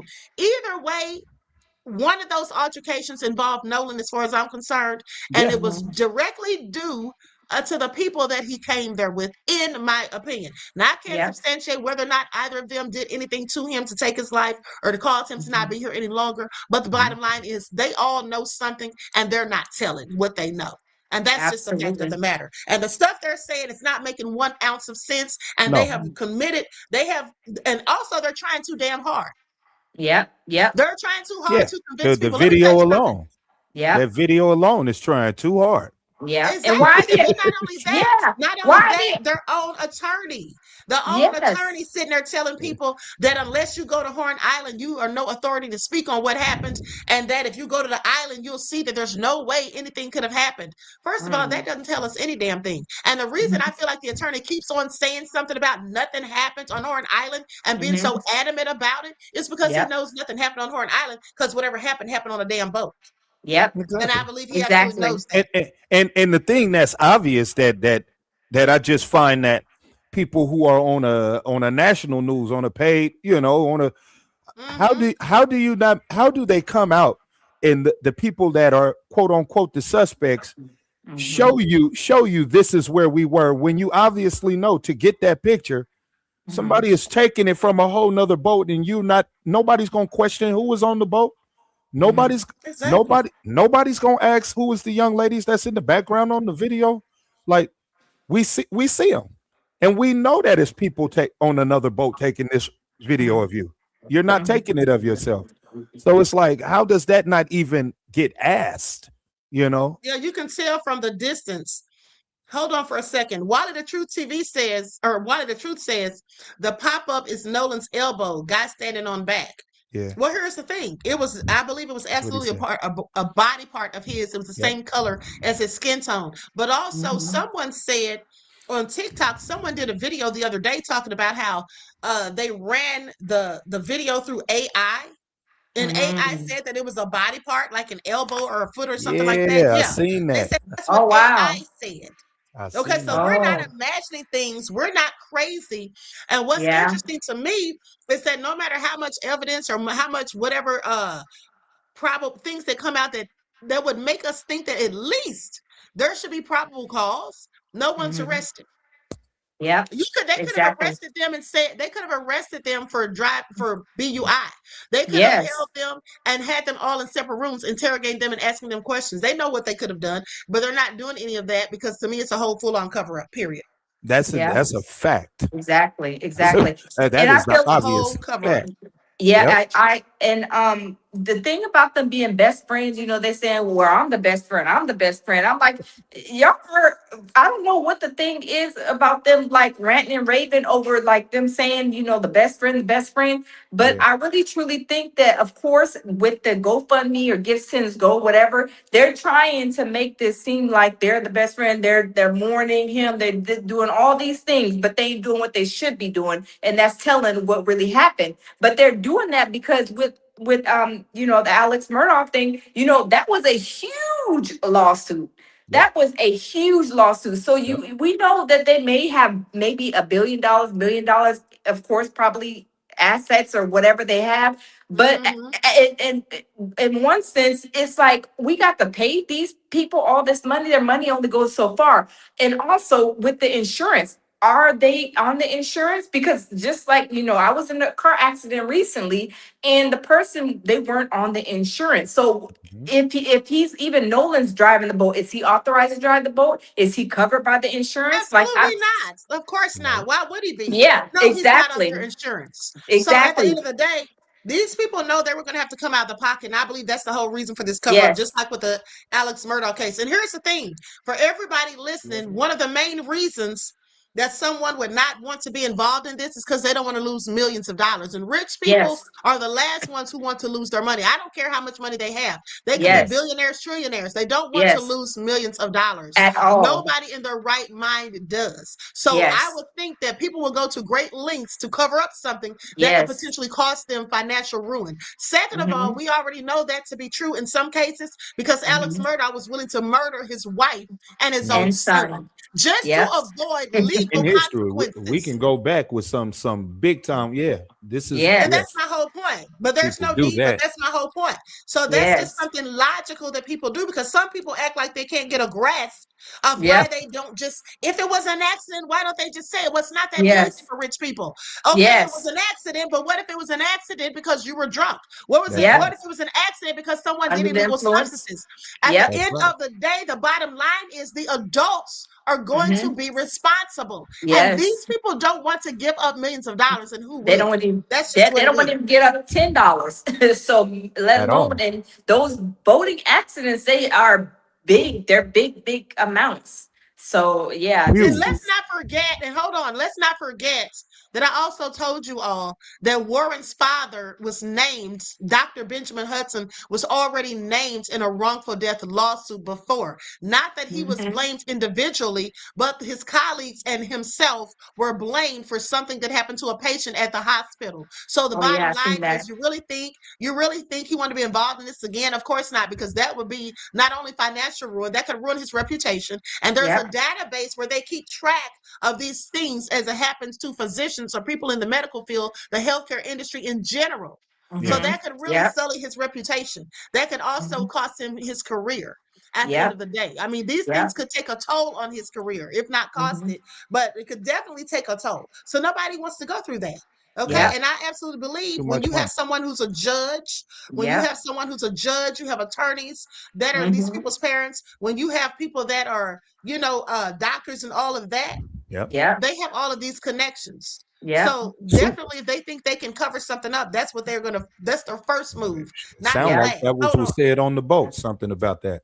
Yep. Yeah, exactly. It did sound like that. Mhm. Water the Truth, thank you for your contribution, beloved, and your insight. I appreciate you. Peace, love, and blessings. Now, Sadie Z. Buchanan says there were several adults on the boat with Nolan in the photo when he was bending over reaching for something on that back Yep. boat. 4 in total. Yeah, that was the Mac Daddy boat, if I'm not mistaken. Is that the Mhm. boat that he was on when he was bending down? The Mac Daddy boat? There was definitely adults there. And I There do were believe that adults there. there was at least one adult on the boat with them, in my opinion, because we heard someone in the CETO call saying, uh, Where? I'm speaking. Yep. That's Some someone of the speaking with adults say. authority.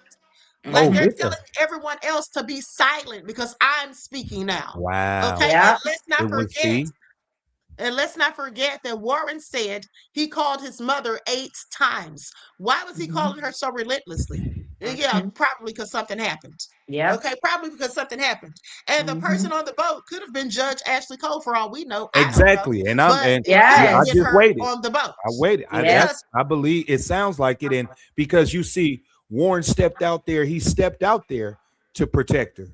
He stepped Mhm. out there and spoke first when it came Yeah. to his side. And with one thing that we discussed a couple of weeks ago in the initial call, I mean Mm-hmm. initial cast we did, was I believe that they were protecting the words they were using with Cito seemed to be protecting anybody that was over the age of 21. Mhm. Yeah. Yep. Yep. It Yep. seemed to be dismissing that no, there's nobody. Mhm. He emphasized Yeah. there's nobody here over 21. No, Oh, there's that no And that is. children. was not true. Yeah. Yeah, but we're That was all not true because that Bart is 21. that's why he made no, there's nobody here over. Mhm. Mm-hmm. Which that's what, and when he said over, I'm like, that's thoughtful. And we Mhm. already Mm-hmm. understand that that we understand he was muting, speaking, and then hopping back Yes. on. Mhm. Jack admitted that in the interview that it Mhm. was that somebody said something, and we didn't hear that on the call. And he said they said that right on the phone, and it was like y'all was Mm-hmm. muting like we Mhm. thought. But Yeah. what we heard, and no matter what, it was things that he said on that phone within that time frame that Mhm. just seems to be protecting the adults that was around that can help them, Yeah. Mm-hmm. because they have a lot to lose. Oh Yeah, yeah. They have a absolutely. lot to lose. But why do you Absolutely. I protect them? absolutely agree.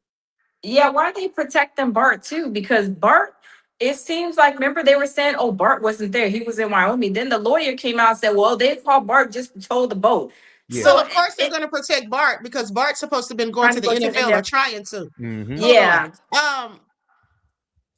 Sadie Z. Buchanan, thank you for your contribution, your insight to the topic, beloved. I appreciate you. Peace, love, and blessings. Yes, that's why they're trying to protect Bart. Also, in the Tatum interviews, I don't think they were supposed to even mention Bart's name I know. because I was that's like, why he where's kept he saying at? Buddy.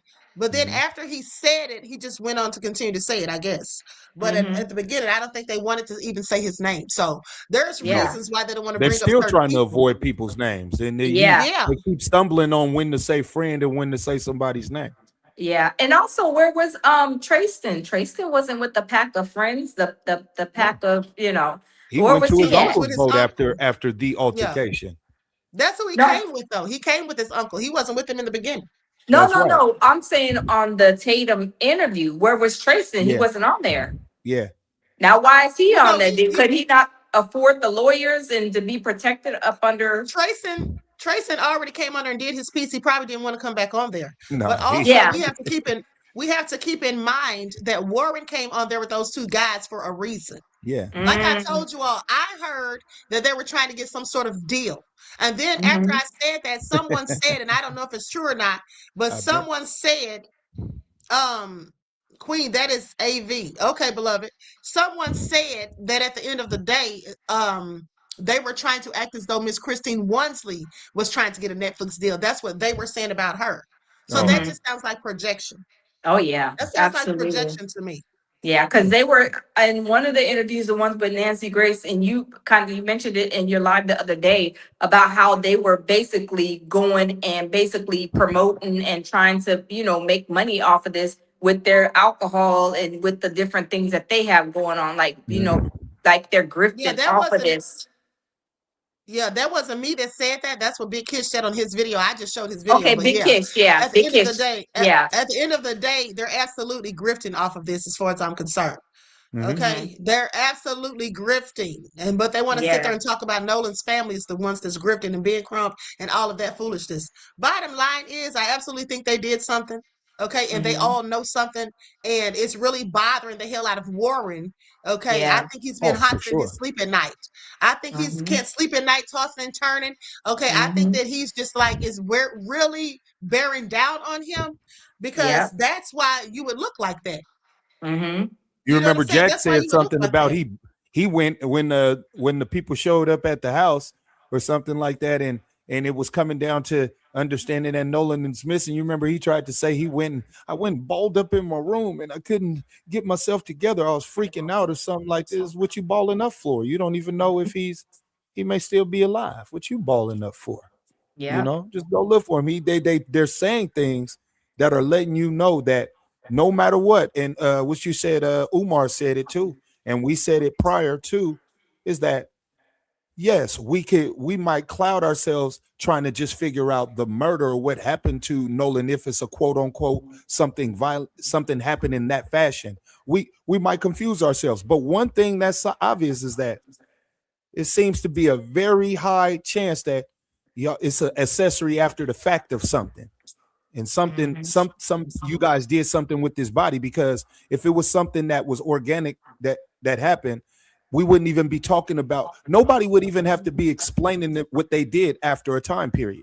If something organic happened, you would just simply call 911. Yeah. You would just get Exactly. help for your friend. But Yeah. if it was no need for help for your friend and your friend was in a good situation, Mhm. then it's no need for you to be even explaining what you did all this time. Exactly. There's no And need no for need you to to take stress a out. picture for it. You. Yeah, it's no Yeah. need for you to take a picture for no reason. Mhm. You guys took a picture of a distress moment when there was 50 million beautiful things to take on a party weekend on the 4th of July, but y'all made sure to take Exactly. that one. And so if something organically happened to Nolan, these is no reason to do these things after the fact. If your Mhm. boat was in distress and something organically happened to your friend that you were not involved in, you don't Mhm. have to explain yourself. Mhm. And I You don't don't know. have to. I'm kind of thinking like, was the phone thing, was that maybe a lie? Because how did they get pictures if other people were taking pictures if they collected the phones? Like that doesn't make Exactly, sense to because it was me. working well. It was working well when it came to your alibi pick. It worked Yeah, well. because I'm like I don't know if you traveled, but I've traveled and taken like boat cruises, like from the land to out and then back. They didn't take our phones. So I'm like, this is really suspicious. Why did you take the phones? But you see some pictures with them out there in the water. So Mhm. did you only try to take Nolan's phone? Was like we said, was there something on Nolan's phone? Y'all didn't want to get out? Is that the reason y'all were messing with his phone, had his phone, took his phone to your house, and all these things with his phone? Because other people Mhm. had pictures, and we're seeing pictures of them out in the water on the boat. So it just really that rings suspicion to me. Like you take people's phone when they get it doesn't make sense because some people have their phones, but you're saying that we take people's phones and Nolan's phones was one of the phones. It just doesn't make sense to me. That's right. It can't make, and reason why it doesn't make sense to you is because they said that they handed phones out back. So did you take their phones so that you have to have? Because that doesn't make any sense. Why would Yeah. you had their phones in order to so that they can come meet you at the dock so you can wait for people to hand phones back? No, that's Mhm. you're obviously lying about something Yeah. there. And Yeah. if you were conscious that you had other people's phones at Mhm. 7:31 at the boating docks and you handed all of them out, leaving Nolan's phone, then Mhm. when people came to get it 4 hours, 5 hours later, Yeah. it shouldn't have been it should have been right there. Mhm. Yeah. You already, yeah, you knew you had it. You heard all the calls come in and everything. Exactly. So I think that in itself to me is very questionable because I've been on boats Mhm. before where they're not collecting our phones. Like, what would be the purpose and reason for you to collect their phones anyway? It's not like it's an airplane where they want you to go on airplane mode, for whatever reason for the boat. I guess if maybe they're saying you can mess up the GPS or whatever, but that's just really Yeah. odd to me because I've never, and I took many of boats out in the water and came back to land and never have the company that was running the boat, the boat parties that we went on, never Mhm. have they taken my phone, neither one of our phones. So it doesn't that excuse in itself to me is very questionable. Yeah. Very, very. Hmm. Yeah. Exactly. Hmm. Okay, I I was agree. trying to send a video to myself. I was Uh-huh. trying to send a video to myself while you all were talking. Hold on, I want to see something. I want to go Hmm. to this clip. This guy showed a very good this guy showed a very good example. Let's go to this clip. Likes up, everyone, please like and share. Thank you in advance. I'm going to share the screen. I want you all to see this video where this guy compares another person to Warren and the drastic weight loss he is now experiencing in real time. Friend Mm. told me long time ago that there are two types of people in this world when it comes to doing wrong and committing crimes. One person can know about a crime or be the person that committed a crime. And while everybody's trying to find out who did it, they know who did it and got the truth inside and won't tell it to nobody. They can even be arrested and still hold the truth within inside, living their life and all the way to the grave. Didn't affect them. Then you have the other person, know about a crime, or could be the person that committed the crime. While everybody trying to figure out who did it, they got the truth inside, but guess what? They trying to hold it, but it's eating them up.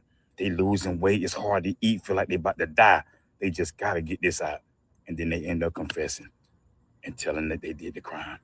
Let me give you an example. In 2017, two young girls, Abby Williams and Libby German, were murdered in Delphi, Indiana. For years, the case went cold. Then in 2023, Richard Allen, a local CVS manager, was arrested. After the arrest, he called his wife from jail and confessed, saying, I did it. She had to hang up because she told him, don't be calling too much. You did it. You ain't killed him because she had to hang up. He said, I killed Abby and Libby. Within months, he lost 45 pounds, dropping from 180 to 135 pounds. There's the pictures right there. Look at the photos. Look at his face. Lost weight all in his face. Looked hollow. He stopped eating. He stopped sleeping. They say he had a full psychotic breakdown. This is what happens when the truth eats you from the inside out. And what made me think of this, and the reason I'm talking about this, y'all, is because a case right now reminded me of that somebody might know the truth and they're not telling it, and it's eating them alive. That's Warren, I right. don't know if you did anything, Yeah. but you know something. If you didn't Mm. know, now you know. And knowing is half the battle. Love y'all. Yes. And that's the truth right there. I mean, he looks horrible. He looks like something Yes. is definitely taking a toll on him. Okay, so and that was a good example because it is absolutely Oh, eating him from the inside out from the looks of it. He's very yeah. concerned. He's very worried.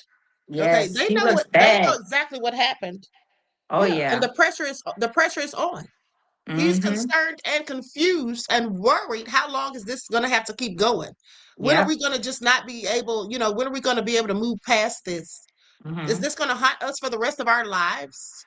Is It the truth at absolutely some and point going will. to come out and we're all going to go down? Mm-hmm. and the prestige of the prestige of the family that he's in. Mm-hmm. His father being head of toxicology down there in a Yep. big role, and he Mm-hmm. is married into the judge. Yep. She's the stepmother in a new Mm-hmm. situation. Yep.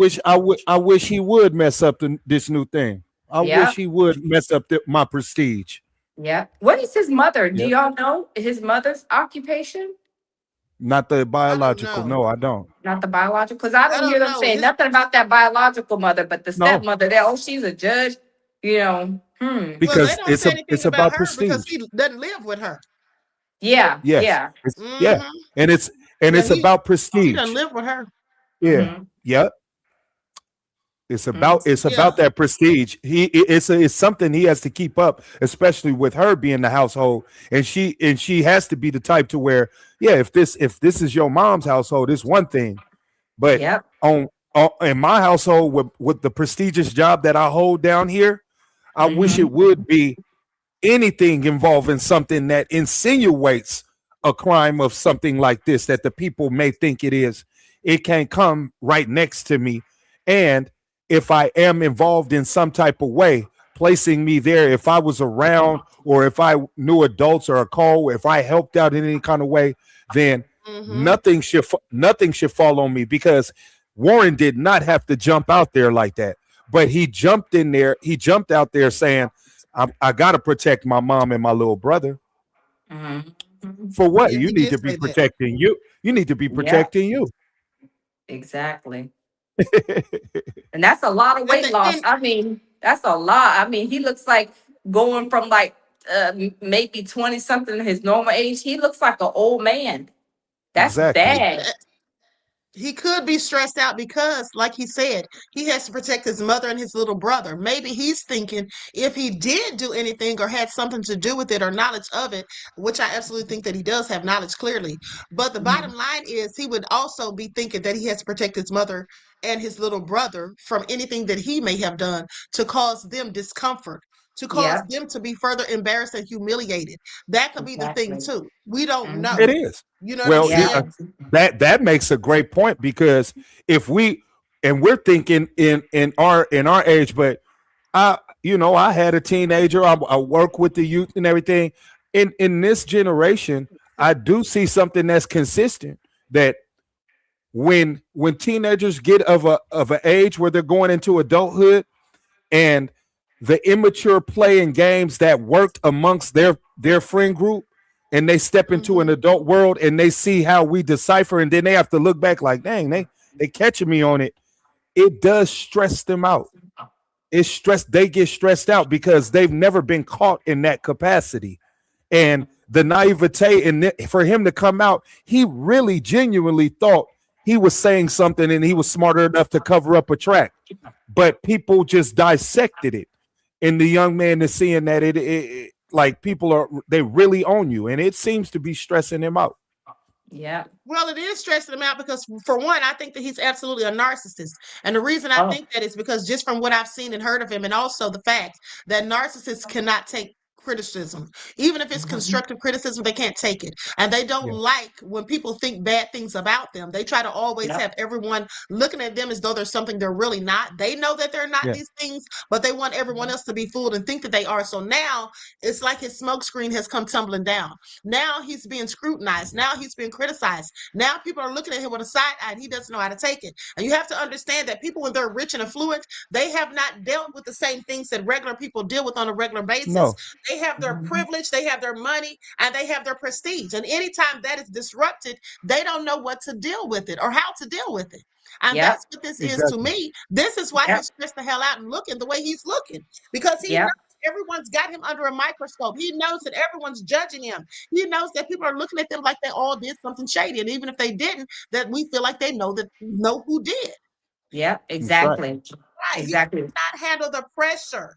He cannot Mm-hmm. handle the pressure. It is a known fact that people who live a rich, plush life, luxury, and all of this stuff, given a silver spoon, the minute something comes along to disrupt that, some serious issue, they're the main ones who cannot handle it.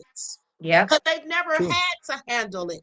People Yeah. who go from one problem to the next, or who've had a myriad of problems throughout life, who've dealt with trauma, who've dealt with grief and loss, who've dealt with just different things, they can deal with these things because they're used to it.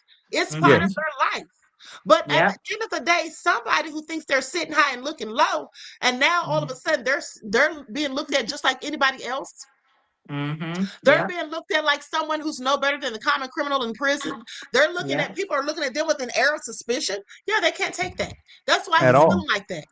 That's Yeah. why he's Yep. very tense. He's very Mm-hmm. closed off. That's why he's sitting there with his hands folded. He's sitting there Mm-hmm. looking so desperately and so hard when Jax is talking, hoping and praying that nobody amongst them says the wrong thing. But in Yeah. fact, they all said the wrong thing. Jack said The only one who didn't really say the wrong thing because they really didn't talk too much was Morgan. But Yeah, as he for was trying. Warren and Jax, they both just really dug a deeper hole for themselves. Yeah. And here's the thing. I believe that Jax was coached into saying the things that he said. I believe that because Jax knows Miss Christine Wansley, they felt, and this is the adults that I'm talking about, I feel the adults felt that it was more imperative for him to come out and call her a lie, for him Yep. to drag her and say negative things. I think that was the plan for him, and I think that's why he was brought into this whole situation, because nobody was talking about Jax. Nobody was thinking about Morgan. They were not even a topic of Yep. conversation. Why all of a sudden would you Yeah. hop into this and put yourself in the line of fire? Why would you do it? Yep. Put yourself in the Yep. crosshairs. Everyone was talking about Wyatt, Warren, and Bart. That's Yeah. right. And All it of a seemed sudden, like here they come. Yep. they Yeah. jumped in to protect it because those in the clip they showed, those two girls was on that boat. So I understand them throwing themselves out front before, but it's a long ways to go if we haven't got to those young ladies whose voices we heard in the Cito call and who we clearly can see on the clipping of the boat. We see them on the boat. So if their words once again is saying that Wyatt is on the phone with Cito and this clipping is us authentically on the boat, and those two girls that's in the background in the teal and the red, are those nobody can't? A simple question. Are those the two girls we hear in the background? That's a simple question. Nobody can ask exactly. that. So they're in protection. Yeah, exactly. Okay, Daughter of Zion says, say it again, Queen, that part. Okay. OG Patrice says, Queen, did y'all notice, did y'all check out the attorney touching his cap to give them signals when they were talking too much? Yes, absolutely. It was like a baseball game. Sitting there touching his head and all of that. I absolutely caught that. And that's the thing. They've been coached and told what to say. The interviews were staged because they were given the questions ahead of time. The difficulty became when they had to, like I told you all this morning, the difficulty became when they had to remember the lies that they were told to say and separate that from the truth which they hold inside. As I told you all before, 95% of our thinking process and the things that we do, our behavior comes from the subconsciousness. The subconscious brain basically controls 95 to 98% of everything that we do and say. So if you have the truth hidden within yourself, your subconscious knows the truth. So when your conscious part of yourself is telling these lies, the subconscious can accidentally or inadvertently, the truth can come out because of your subconsciousness. Like I told you all this morning. And that's just what it is. Okay, somebody said Warren's looking like the scarecrow, clearly. Okay, clearly. So with that all being said, they were all trying to protect certain people. Warren trying to protect his mother and his little brother, of course, because he doesn't want them to be affected by anything that he may have done or gotten himself involved in. That's my opinion. Also, let's look at the fact that they didn't even want the family to know. Remember when the people were going to their house and they called the police? Yeah. And they Wyatt said didn't want his parents. Yeah, and they Yep. said the parents didn't know about this. Well, why would you not want your parents to know? Because you've done something that you had no business doing. If you didn't Yeah. do Exactly. anything and you were not a party to anything nefarious, then you should Hmm. have no problem telling your parents, hey, look, these people are harassing me. I didn't do anything or whatever. I don't know why they're showing up over here. I didn't have anything to do Ooh, with that. Queen, Yep. Queen. Before I Hmm. forget about it, let's put this on this recording. Wow, that is something to mention. They called the police at that time, right? Hmm. And they stated that he had to call his parents because they do not know about what's going on. And this was Wyatt going over Hmm. to Wyatt's parents' house. Ain't that something that he had to forewarn them? And notice he said they don't know what's going on. Well, if the police showed up, all that's going on is that a friend is missing organically. But Right. he didn't say anything about what's going on. But notice he stated my parents didn't know what was going on. But Yeah, don't we because he know hadn't as talked to him. that's right. But don't we know as a fact, and let me know if I'm wrong. Don't we know as a fact that his grandfather knew what was going on? Didn't Yeah. Yeah, say next. his Yeah. grandfather knew what was going on at 3:55 Yeah. because That's why he called say Javon next. Exactly. Javon said those boats was gone by 4 o'clock. And you Hmm. Hmm. and you called Cito at 4 o'clock, but Hmm. you had to call your grandfather first in order for him to call Cito's captain. Yep.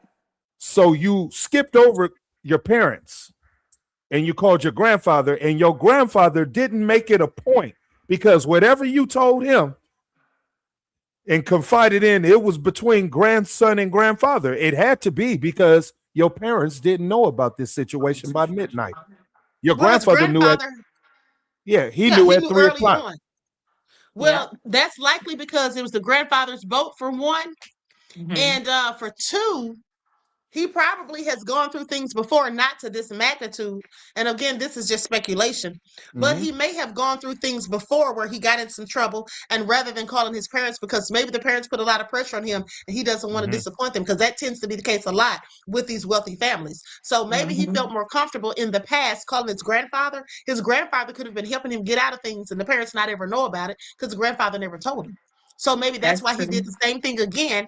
And then, of Hmm. course, the grandfather's not going to tell the parents what's going on. He's going to wait and see if Wyatt decides to tell him or if he wants to. But Hmm. and check You know how and that you no go and that's fun. That's key because I'm glad you brought that to my attention because that should be if it was organic what happened on the boat. Because if you had to call your grandfather about a bilge pump and you guys almost drowning in the ocean, then by 12 midnight, what would be wrong with your grandfather notifying your parents about it's an organic incident? You know what I'm Hmm. saying? exactly. But if it's Yeah. not organic, I understand them not. It would be something for them to find out because if you guys broke the bilge pump and your friend decided to stay on the island and there's some parents coming over to check the boat, what would be the problem if it was just a bilge pump incident and it shouldn't Hmm. be no Because big here's the deal. here's the problem. But here's the problem for them, for Huh? him. Because those people were coming to their house because they wanted answers. Yep. Those Yes. people showed up hostile and angry. They Hmm. said, what the hell happened? They were demanding answers. That's the problem. Because if you haven't even told your parents that people are looking at y'all crazy and your parents Hmm. don't even really know what happened, Hmm. Hmm. people showing up at your house all of a sudden making accusations and Hmm. saying Yeah. something happened to your supposed best friend and now y'all are Yep. all looking crazy. Yeah, you definitely Hmm. don't want that. And the parents are Hmm. going True. to be like, well, why the hell did you call us and tell us? You Yep. know what I'm Yep. saying? Why are we Yep. hearing about this from people showing? Why are these people showing up at our house? Hmm. You Yep. Yep. understand? So Yep. Mhm. Because that's further makes it, makes me have questions because you would only be so concerned, like Rupert just said, if you did something. Because exactly. people Exactly. are accusing, even if people are accusing you of something, as long as you know you didn't do it and you can prove that you didn't do it, you don't Hmm. have anything to worry about. And even if Exactly. the people showed up to the house and your Hmm. parents are asking you, well, why are they here? What happened? And then you could just say, look, Nolan came up missing. We don't know Missing. where he is yet. They're still looking for him. He didn't Hmm. ride back with Yeah. us.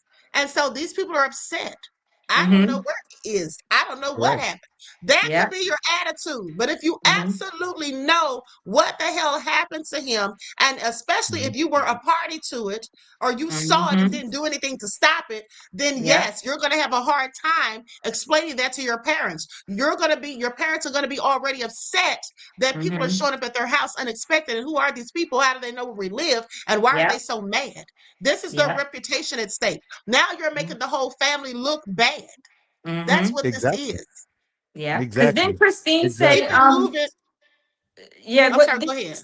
yeah, then Christine was like, wait, what do you mean Nola's missing? He was with y'all. Like He was he's with supposed to y'all. be with, yeah, Yeah, he's supposed to be exactly. with y'all, but you're saying he's missing? Like, what's going on? So yeah, of course they're gonna come over there and see. And then when Christine was tracking his phone, it was tracked to their their address, right? If I'm not mistaken. Mm-hmm. Yep. Yeah. Yep. And Now somebody keep it moving was my that way. Christine's friend Javon's mom said when she Mhm. walked in there all at 11 o'clock on the Mhm. 4th of July with all the youngsters in there, it was just Mhm. lights off watching television. Yeah. Like they Yeah. were just trying to, I believe that when they went over there, they were probably congregating and trying to come up with the plan then too. Because why y'all in the dark house and then y'all acting like ain't nothing going on and Nolan's, I mean, your best friend is missing. That's just that is Saturday just, night, yes, on the y- y'all 4th of all y'all July. y'all all been drinking, y'all Mm-hmm. drinkers, y'all drink, Mm-hmm. but now Yeah. but now it's just all lights off, all the girls over there and everything, and everybody's just all watching television Mm-hmm. with the They were lights trying off. to It didn't what make they were sense. trying to do is they were trying to have some semblance of normalcy. Okay, that's what they Yes, were trying to do. They were trying to act like they were trying to act normal. It's not Mm-hmm. yes, to they were trying to act just trying to act normal so they wouldn't give anything up or make it so they wouldn't further look suspicious. That's what I think. Mm-hmm. I think Yeah. them yeah. doing all of that, you know what I'm saying? It's very Mm-hmm. telling because if Just trying to have some normalcy. Yeah. and that's what's telling because if it was really authentic, those parents should have walked into people having a jovial time, not knowing that their friend is missing. Mm-hmm. It should have been. I Yeah, would have been if I noticed my friend. I'm like, we having a good time. What you call? Oh, you ain't heard from Nolan? Hey, oh, wait a minute. Let me see where if he at the other spot. None of exactly. that. But everybody It's too premeditated. Yep. Yeah, Exactly. everybody's all uptight. Everybody's sitting in the dark, looking crazy, trying to pretend Yep. nothing's wrong, trying to trying to have a semblance of normalcy, but you can't because this isn't Yep. normal. This is Yep. not an everyday routine. This is not what was supposed to happen, but it did. So they didn't know these are. Remember, these are young people. They don't really have Youngsters. much in the way of life experiences, and even though they're adults, Exactly. they don't have any experience probably, and even dealing with not being able to pay a bill. Like they've never Exactly. really had to struggle. They've never Yep. really had to answer to anyone. And anything that they may have gotten themselves into, like little simple things that teenagers get into, of course, their Mm-hmm. parents or someone in the family could just sweep that under Mm-hmm. the rug, take Yep. Yeah. care of it for them. But this Yep. is something that really hit them big and hit them hard. And especially when it got all over the internet and people started looking at them with the side eye and with suspicions. This, Hmm. Yeah. I can really imagine how this made them feel bad, but they were trying to sit there and hold on and act like, even and just think about the pressures of it all. Because even their own friends didn't believe them. They said that the Mm-hmm. 15 people that showed up, some of those people went to high school with them. And those people were like, what did y'all do? Demand an answer. So this lets me know that even people who know you didn't believe you, even those people thought y'all did something suspect. So with that all Mm-hmm. being Exactly. said, y'all obviously had to Exactly. be looking and sounding real damn guilty when they showed up. Because Yep. Yeah. talking to them even made them more angry. Yep. Okay, Yeah. let's not forget when they were talking to the guy on the phone, and they said this on the Rage Batum Tatum interview. Warren said it specifically, said that one of the friends called them and asked them what happened. Did. And they Mm-hmm. couldn't really Exactly. give them answers. And then finally, the friend hung up. Now, I have to wonder who that friend was. Was that Yeah. friend Eric? Was that friend Eric? Nobody Mm-hmm. said that Was name. Eric? Nobody said that name. Here's What the did they thing. give a time on that? Did they give a time? No, they didn't. But here's the Okay. thing. It was later on that night. But my problem is this. At the end of the day, Eric thinks that they did something, in my opinion. I don't think Eric was a part of it. I think that Eric was trying to low-key tell on them and snitch when he made that post. Some people said, is he trolling? I think that was Eric letting people know that they did something. He said, imagine my parents asking how my day was or something. And he said, me knowing that I did something illegal that could get me up to 10 years. Remember that? I Oh, think he was talking I about missed them. that part. Yeah, Oh, well, that's wow. something that he posted. That's something he posted and deleted. I think that Eric was trying to snitch on them. I think that Wow. I think Eric is the friend who called them demanding answers, wanting to know what the hell happened. What did y'all do? And when they Yeah. couldn't tell him what was the situation, that's why he got mad and hung up. Now, I don't know that to be true, but I've always felt in my spirit that Eric is the one who called Now, them now I irate on never the heard phone that because name. Warren Yeah, Warren literally said something said, about a guy like that. he didn't say the person's name, but I think it That's was right. Eric because, like I Okay. said, Eric is the same one who came up and made that post saying, oh, imagine my parents asking me how my day was or something, and I'm knowing that I did something illegal that can get me up to at least 10 years. And then he I didn't deleted know it. Wow. about that. Why Oh, would he Oh, that even was wow. post Eric. that? Yeah, that was Eric. And why would he even Okay. post that? So clearly, it makes me think that he's the one who called them demanding answers and then got mad and hung the hell up because he probably felt like y'all did something. I know y'all did Exactly. something. If he Yep. calls Because think saying it like about it. that. He's close to them. You have other people who went to high school with them also looking at them like they did something. They're Yeah. thinking that they did something. So it had to be something about them, the way they were speaking, behaving, or acting that made people further suspicious. Yep. Yep. Probably bullying because Warren, yeah, he seems like a super narcissist. I call him narky narcs. Super narcissist. Yeah. I call them, they be narking. The narcs be narking. And I believe Straight Brittany up. he said, is a narc. Brittany said, was that an old post? No, I don't think it was an old post. And even if it were, why would it come out now and then be deleted? Why would Exactly. he just delete it after everybody saw it? If it was an old post, he could have been deleted. But why would it all of a sudden be deleted? I absolutely don't think that was an old post. I think that was him snitching on them. And also, what are the chances of an old post having anything to do with what Do with happened this. Yep. in the Yep. way of something that could possibly have been illegal?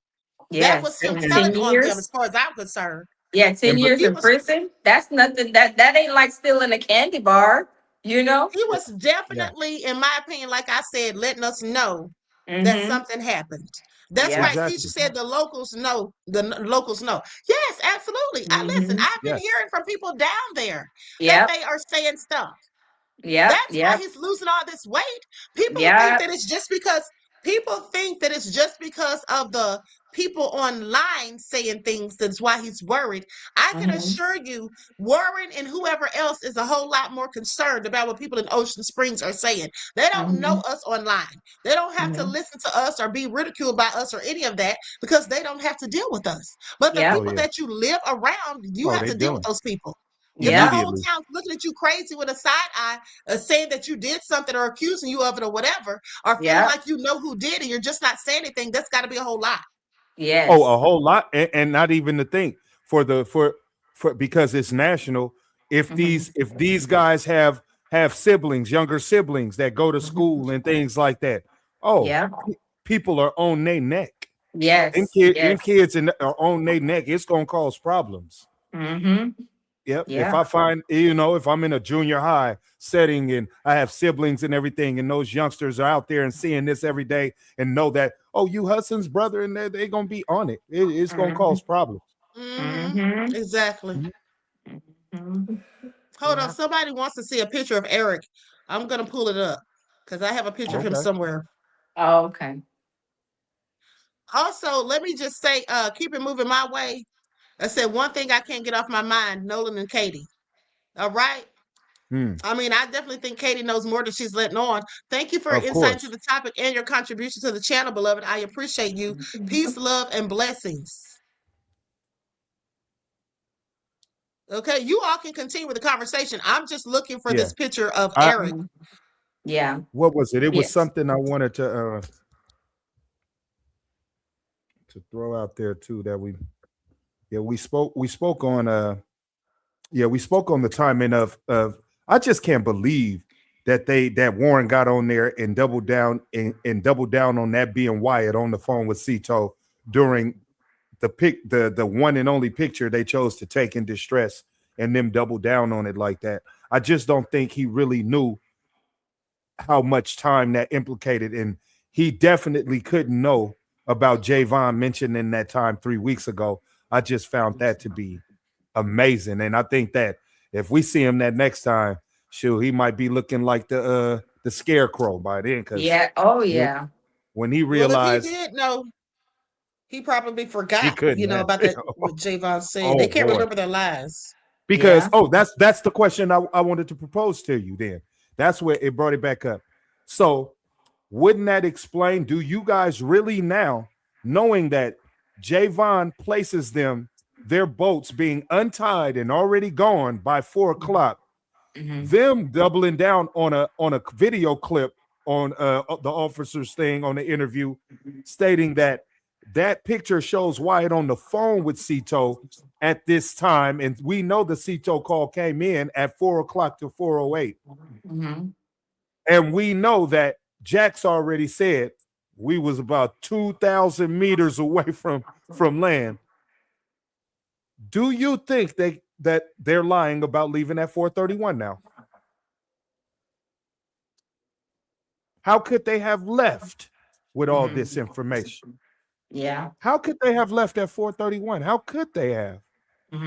It's not like adding up. And that's what I'm saying. Like all of these lies, and it just seems like Warren is he's like the representative. Like when he bought on who was it the one he bought on Tatum the second time. What's his name? When he bought on Jax. That's It's right. like he's trying to control the narrative, like the timelines, and we were here at this time, we were here at that time, like trying to make it to be where it looks like they can be implicated in this situation. But Exactly. yeah, it's just it's a lot, a whole lot of lies. Like there's a lot of And you lies. hear them every time that it's time for him to explain. They always they know they're about to mess up in wording, and they say, Yes. "Well, Warren, you got it," as if that's their man, like as if he agreed, like, "Oh, I can And handle that's it." their cue. But Yeah. yeah, but he doesn't read the naivete of him being young is coming out because he always messes up on timing when he does a different interview. Yeah. And it's like he really doesn't recognize that he's digging himself in a hole amongst the public. But this is not the public from 1980.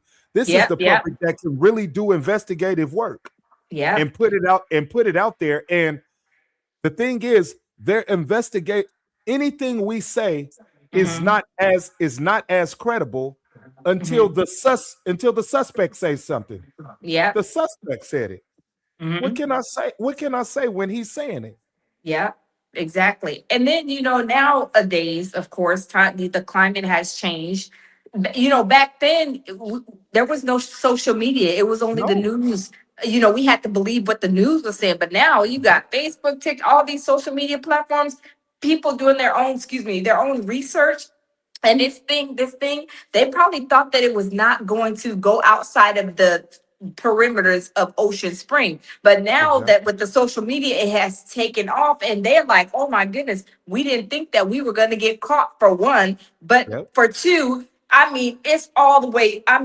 It's so explosive with this case. It's like they can't put this fire. It's too big of a fire to try to put it out. It's the fire has been, it's uncontrollable now, and it's And you eating could them up. tell. Yes. You could tell they're not used to being held accountable because Exactly. people who lie like that, like we know, I know coming from an urban Black environment, and then especially from a Black household with my parents, I knew by 4 years old, I couldn't get away with anything that Exactly. insinuated that led my mind to think about lying to my parents as if I can outsmart them. Exactly. You know? Exactly. And so with that being honed in, it seems I think we can see that, wow, you thought you thought you could say that and get away with it? Yep. That is Yep. that is what that works in your household? It But Exactly. that it, was my whole it don't thing. work. That was my whole thing when I told you all that they're not used to that. That's my whole point. No, They're not Yeah. used to being held accountable. You But said it. Exactly. hold on, because I want to wrap this up because we're over 2 hours. Okay, here's a picture of Eric right here for those that wanted to see him. That's Oh, the picture okay. of Eric right there. Okay, so hold on. This is Eric Alcantara. All right, this Mhm. is the person that made the post and then deleted. That's right, Deronda, privileged kids.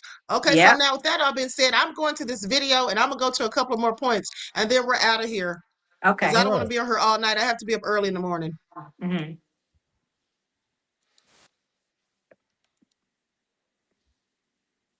This is someone who's going to talk about, I believe he's going to talk about Eric's post that was deleted. Oh. Mhm. So I thought I'd reach out to the masses one time and fly high the brother in the cut, Jimmy McNair. Mission, love you, brother. Here we go, here we go. Where's me go? I needs me shilling so I control. All right, Eric Alcantara, you made a post on social media saying when your parents ask you how your day went and you've done something illegal that can cost you 10 years in prison. And then you go back and you retract that statement and you basically make your account private again. Mhm. Okay, I'll play. So what did you do, Eric? What would cost you 10 years, Eric? Because I know when you made that text, there was a young lady who wrote you and said that she was on the boat next to you and she saw the whole altercation and that she was going to go to the police. Mhm. I think we have about 2 weeks left and these guys are going to start snitching on each other. Stay tuned, ladies and gentlemen. It's getting deep. It's getting motor oil thick. That's who He they said Now, gotta with pay that water off. oil thick. hold on. With that all being said, I absolutely agree that somebody's Mhm. going to crack soon, and Yep. Eric is the one. I believe Eric's the one that's going to crack. And what he thinks that Eric did something. I don't think Eric did anything. I think Eric knows Knows. that somebody did something, and I Mhm. think that's why he posted what he posted. But hold on, I want to go to this point, and then I'm gonna let you all give your last closing words or whatever. Then I'm out of here. This is what I find very interesting. Now I'm not gonna play the audio. I just want everybody to look at this. I want you all up as the rope bends. hold on. Let me just mute the audio. Now, I just want everybody to just look at this because, again, let me just reiterate that they are standing 10 toes down. They have doubled down, Warren specifically, and they have said this is the picture of the toe, right? So Mhm. Yes. at the same time, you see Wyatt on the phone at the steering wheel where you would gather the coordinates. They're Hmm. saying 10 toes down that this is when they were calling C toe. Well, here is my question, and I'm going Mm. to end it on this. Here is my question. If this was during the C toe call for them to Mhm. get towed, why in the hell are you calling for a tow when you're already being towed? We see the rope. So they were Mhm. already being told. Why Yep. would you call for a tow when you're already in the process of being told? We Mhm. saw the rope, did we not? Yep. Yep. Okay, so why would they be calling for a tow? You would All call for the tow before you, bingo. because they made it sound as if Bart showed up after they made the Mhm. CTO call. Yep. They made it seem as though Bart came and helped them after they initiated the call to Cito. And that's why they canceled it because, oh, Bart's here now. Bart's here, so we don't need Cito, so Grandpa can call and cancel it. But if that's the Mhm. case, why is Bart already in the process of supposedly towing you all right then and there? Okay, while you're supposedly on the phone with Mhm. Cito. Make that make Mhm. sense. At the end of the day, this was supposed to be your alibi, the CTO call and this video. Well, your Mhm. alibi just backfired. Okay, please make it Yeah. all make sense. The alibi just backfired. It's not what they Mhm. thought. Okay, Yeah. because we clearly see that they were supposedly being told right then and there. But why are you calling Yeah. CTO if that's the case? Exactly. Make that make sense.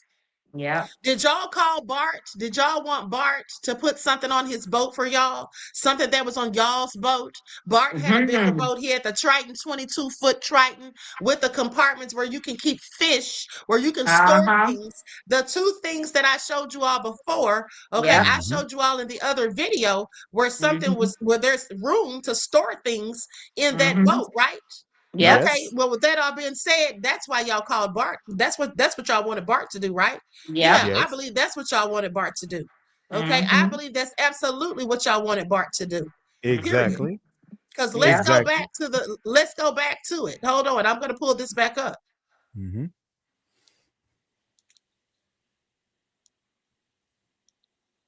Yeah, that's exact. Now let's look. Yeah, that's not making any sense, right? Oh, Mhm. it makes Now it let's makes sense for the audience when they listen to what you're saying and ending on now, and then go Mhm. back and watch the Cito video you did. look at this. Exactly. Go back and watch that video. Look at this. Okay, Mhm. you see Mhm. this right here. Yeah. When the young lady, what's her name? Bree, I What's the think. young Is it lady's Bree? name? Bree, Yeah. right? The Crocs, the one with Mhm. the Crocs. Yep. When she said, no, no, no, that was Megan. That wasn't Bree. That Those was making. Jay Megan. When Oh, she Mm-hmm. okay. did this last video, and then she said, "Y'all see if y'all can see it too." And then I was sitting there looking. I'm like, "What's she talking about?" And then Mhm. that's when I did see it too. And when Mhm. I saw it too, that's when I immediately knew Mhm. that, wait a minute, there's Mhm. something under there where you could stash something, even if you wanted to stash a body. That's Mhm. exactly what you could do because there was absolutely enough room.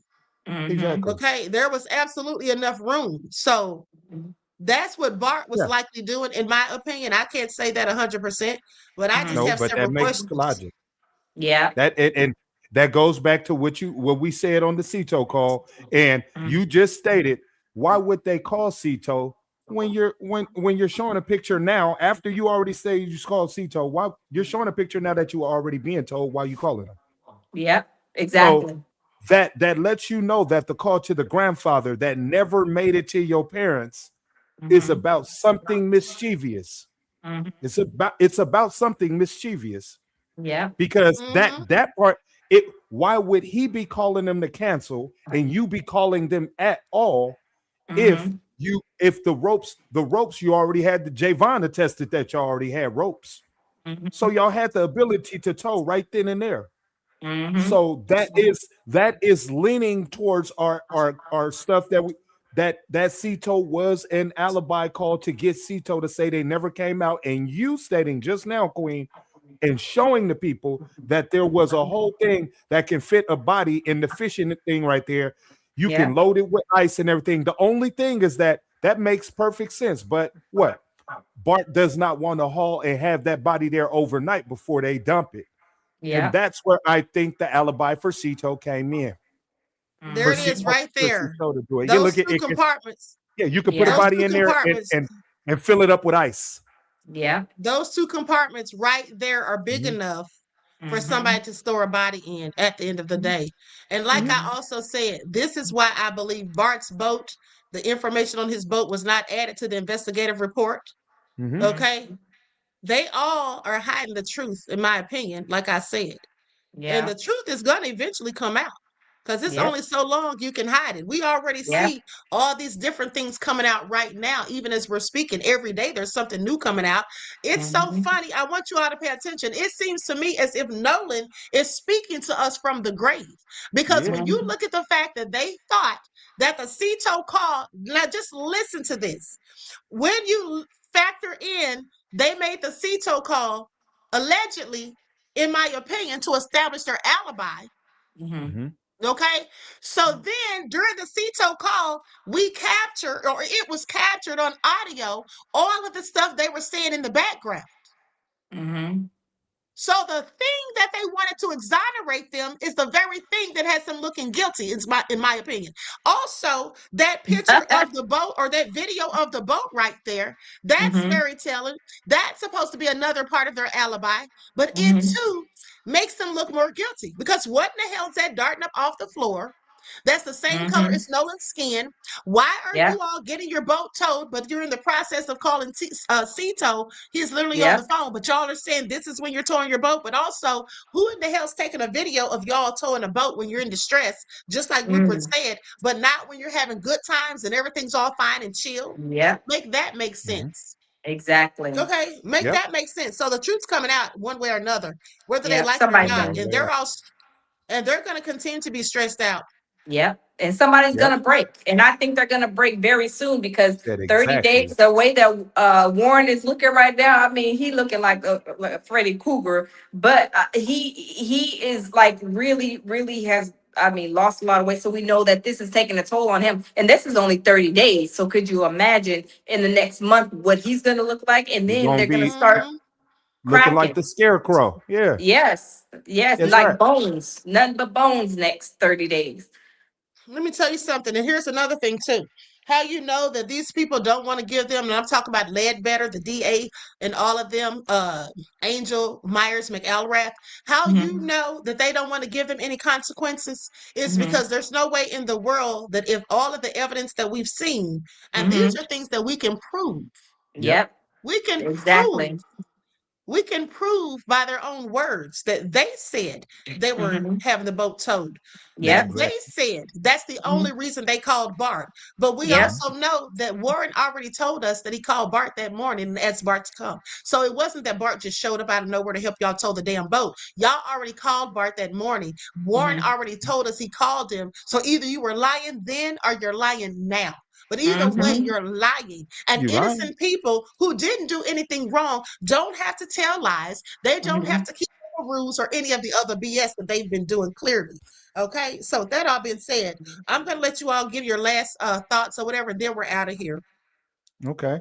Lounge, you Okay. got anything? I'll say this before you go. I'll say just for the Mm-hmm. people to remember that what Queen just ended on, I'll end it. I know we can look back on what we spoke on, but what she just ended on to make you know that this is that logic is leaning towards fact.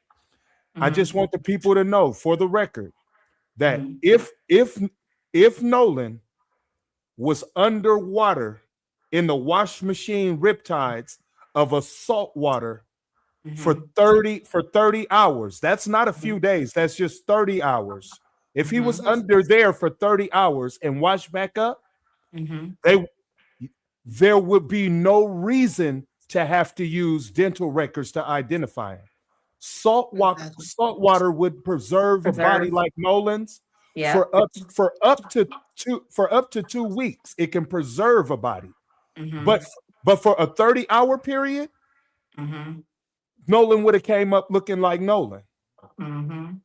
Nolan was decaying because he was out of the water somewhere. And it was hot as Mm-hmm. hell. And let me say this. That's right. Let me just verify what Rupert has said.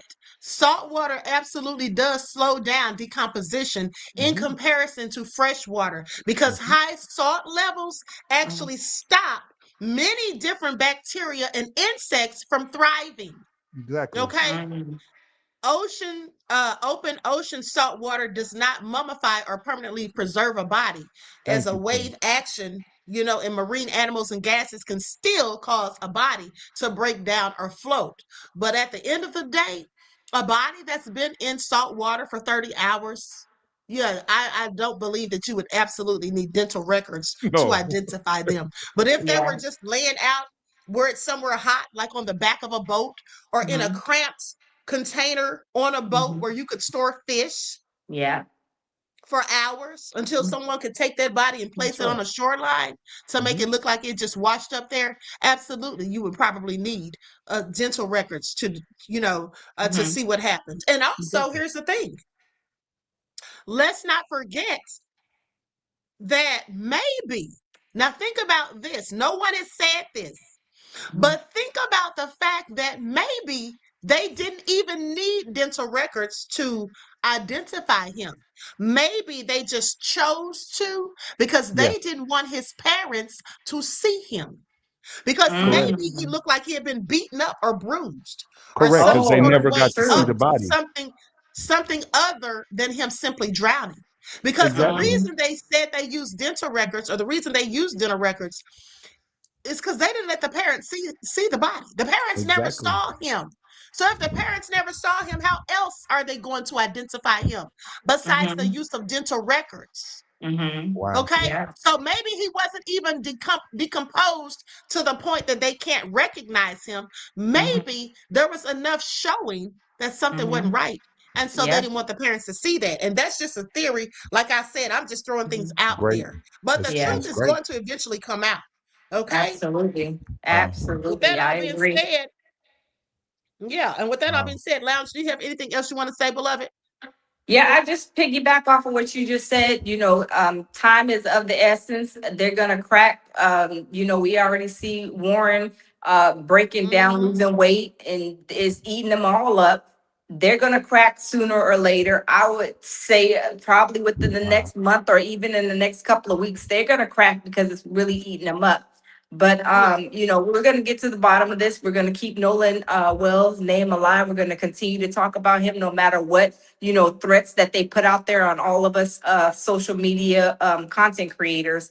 We're just going to Mm-hmm. continue to keep his name alive, and just prayers for Nolan's mother, Christine, and the father and the Mm-hmm. family, to hopefully get justice for Nolan well soon.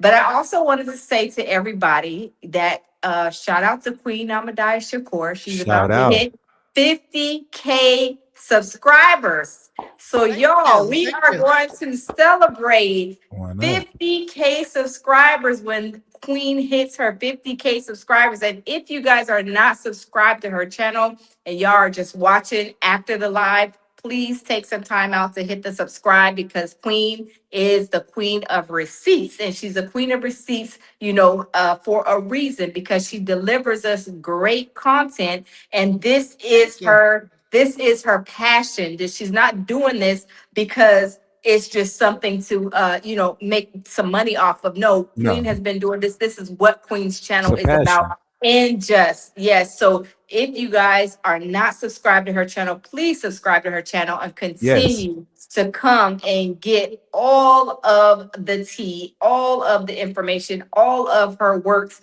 on what she does, because this is just not something she's doing for a hobby or just for the meanwhile in between time. So that's what I want to say. So congratulations to you, Queen, for Thank putting in the you. hard work. Congratulations. And Thank 50,000 you. subscribers is coming in the next couple of days.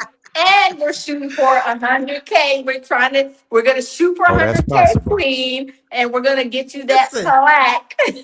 And Okay. yeah, and the journey continues for your work and for your great work that you have been doing for the last years that you have been on YouTube. So shout out to you, Queen. We all Thank love you, you. and we love the great work that you put in to your channel and giving and delivering us this great information with facts. The Queen of Receipts. Thank Straight you, up. beloved. I appreciate all your kind words. And I see Lieutenant Mux was messing with me as usual, talking about look at the queen blushing. I literally am. Okay. He said, look at the queen blushing. Listen, I Yes, appreciate you all your kind words. And it is really wonderful to be appreciated. And I do this for the passion of it all. This is something that's very serious to me. yes, Finding out what's happening to our people, trying to right the wrongs that have happened to us, and yes, also standing behind our people when they deserve for us to stand behind them. Just like with absolutely. Carmelo.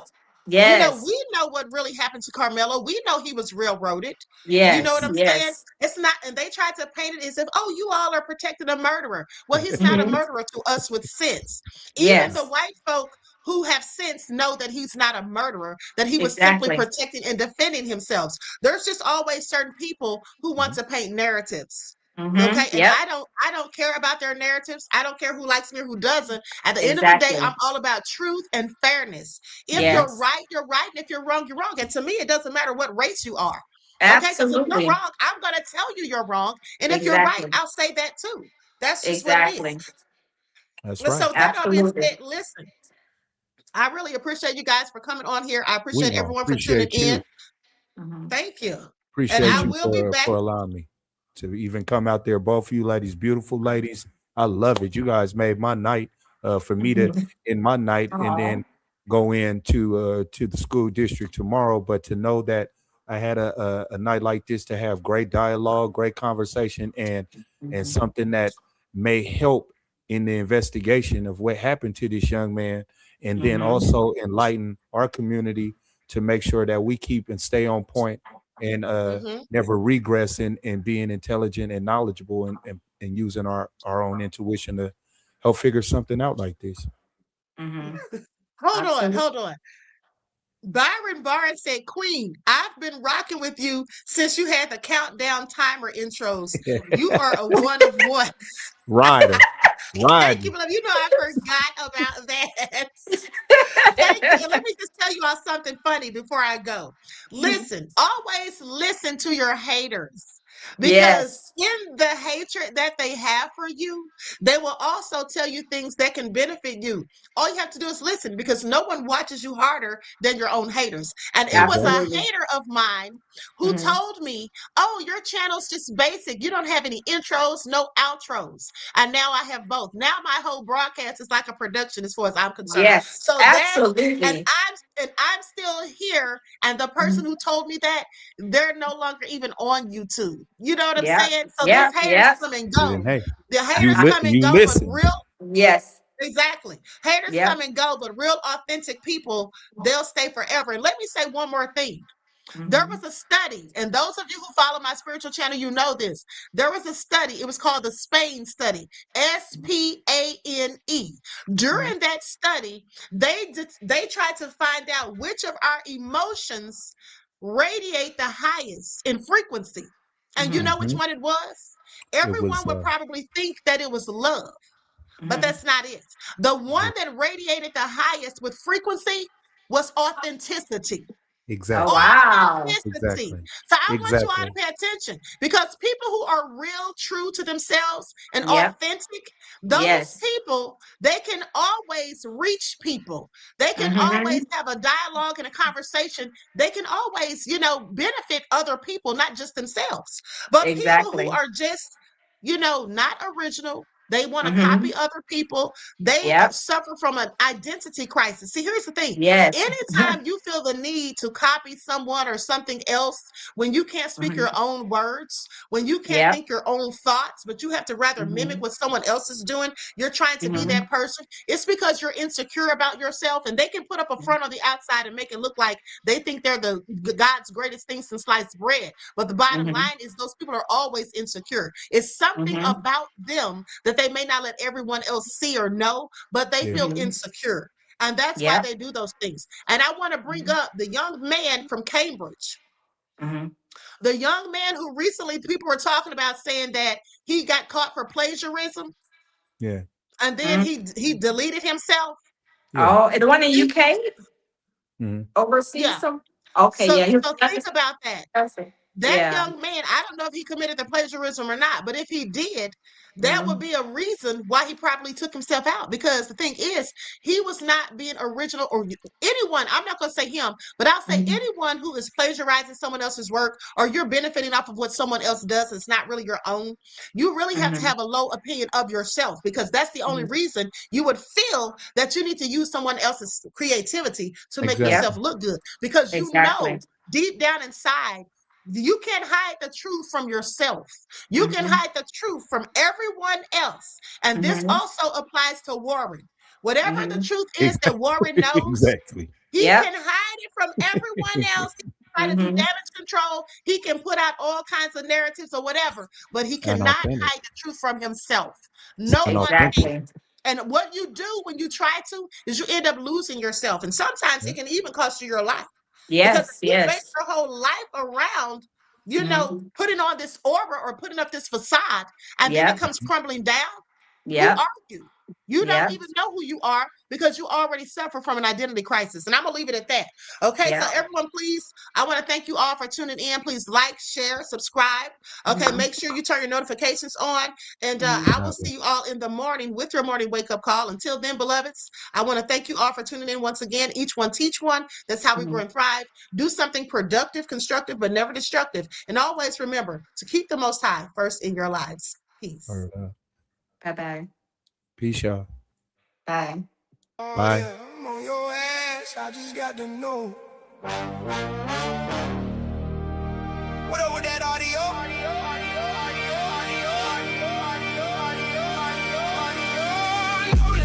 Well, we not gonna stop. No, no, we won't go. I'm hugging your parents in spirit. Yeah. We on this case and we demand answers. Oh, they expose.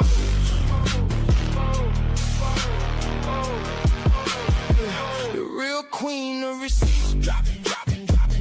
Oh, and we got your back. Somebody gon' talk. Hell yeah, the ancestors walking. I'm so serious. Queen on the case. Oh, they asking full-blown panic now. They trying to shut us down, close our mouth. But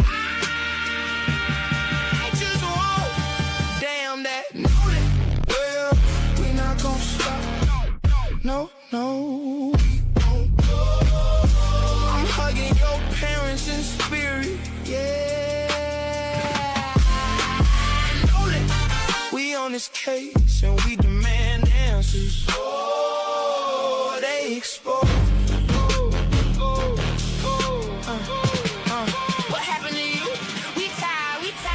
You don't get the all my kids ain't cover it up. I said, show yourself. Yeah, steady talking about they was his friends. I said, show up and talk if that's the case. Hold on, Nolan, it's coming to the light. Yeah, the queen on the case. Hold on, Nolan, we won't give up. Rest in his peace. We all love you. No. Nolan.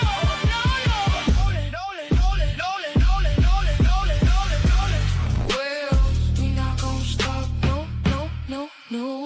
We won't go. I'm hugging your parents in spirit. We on this case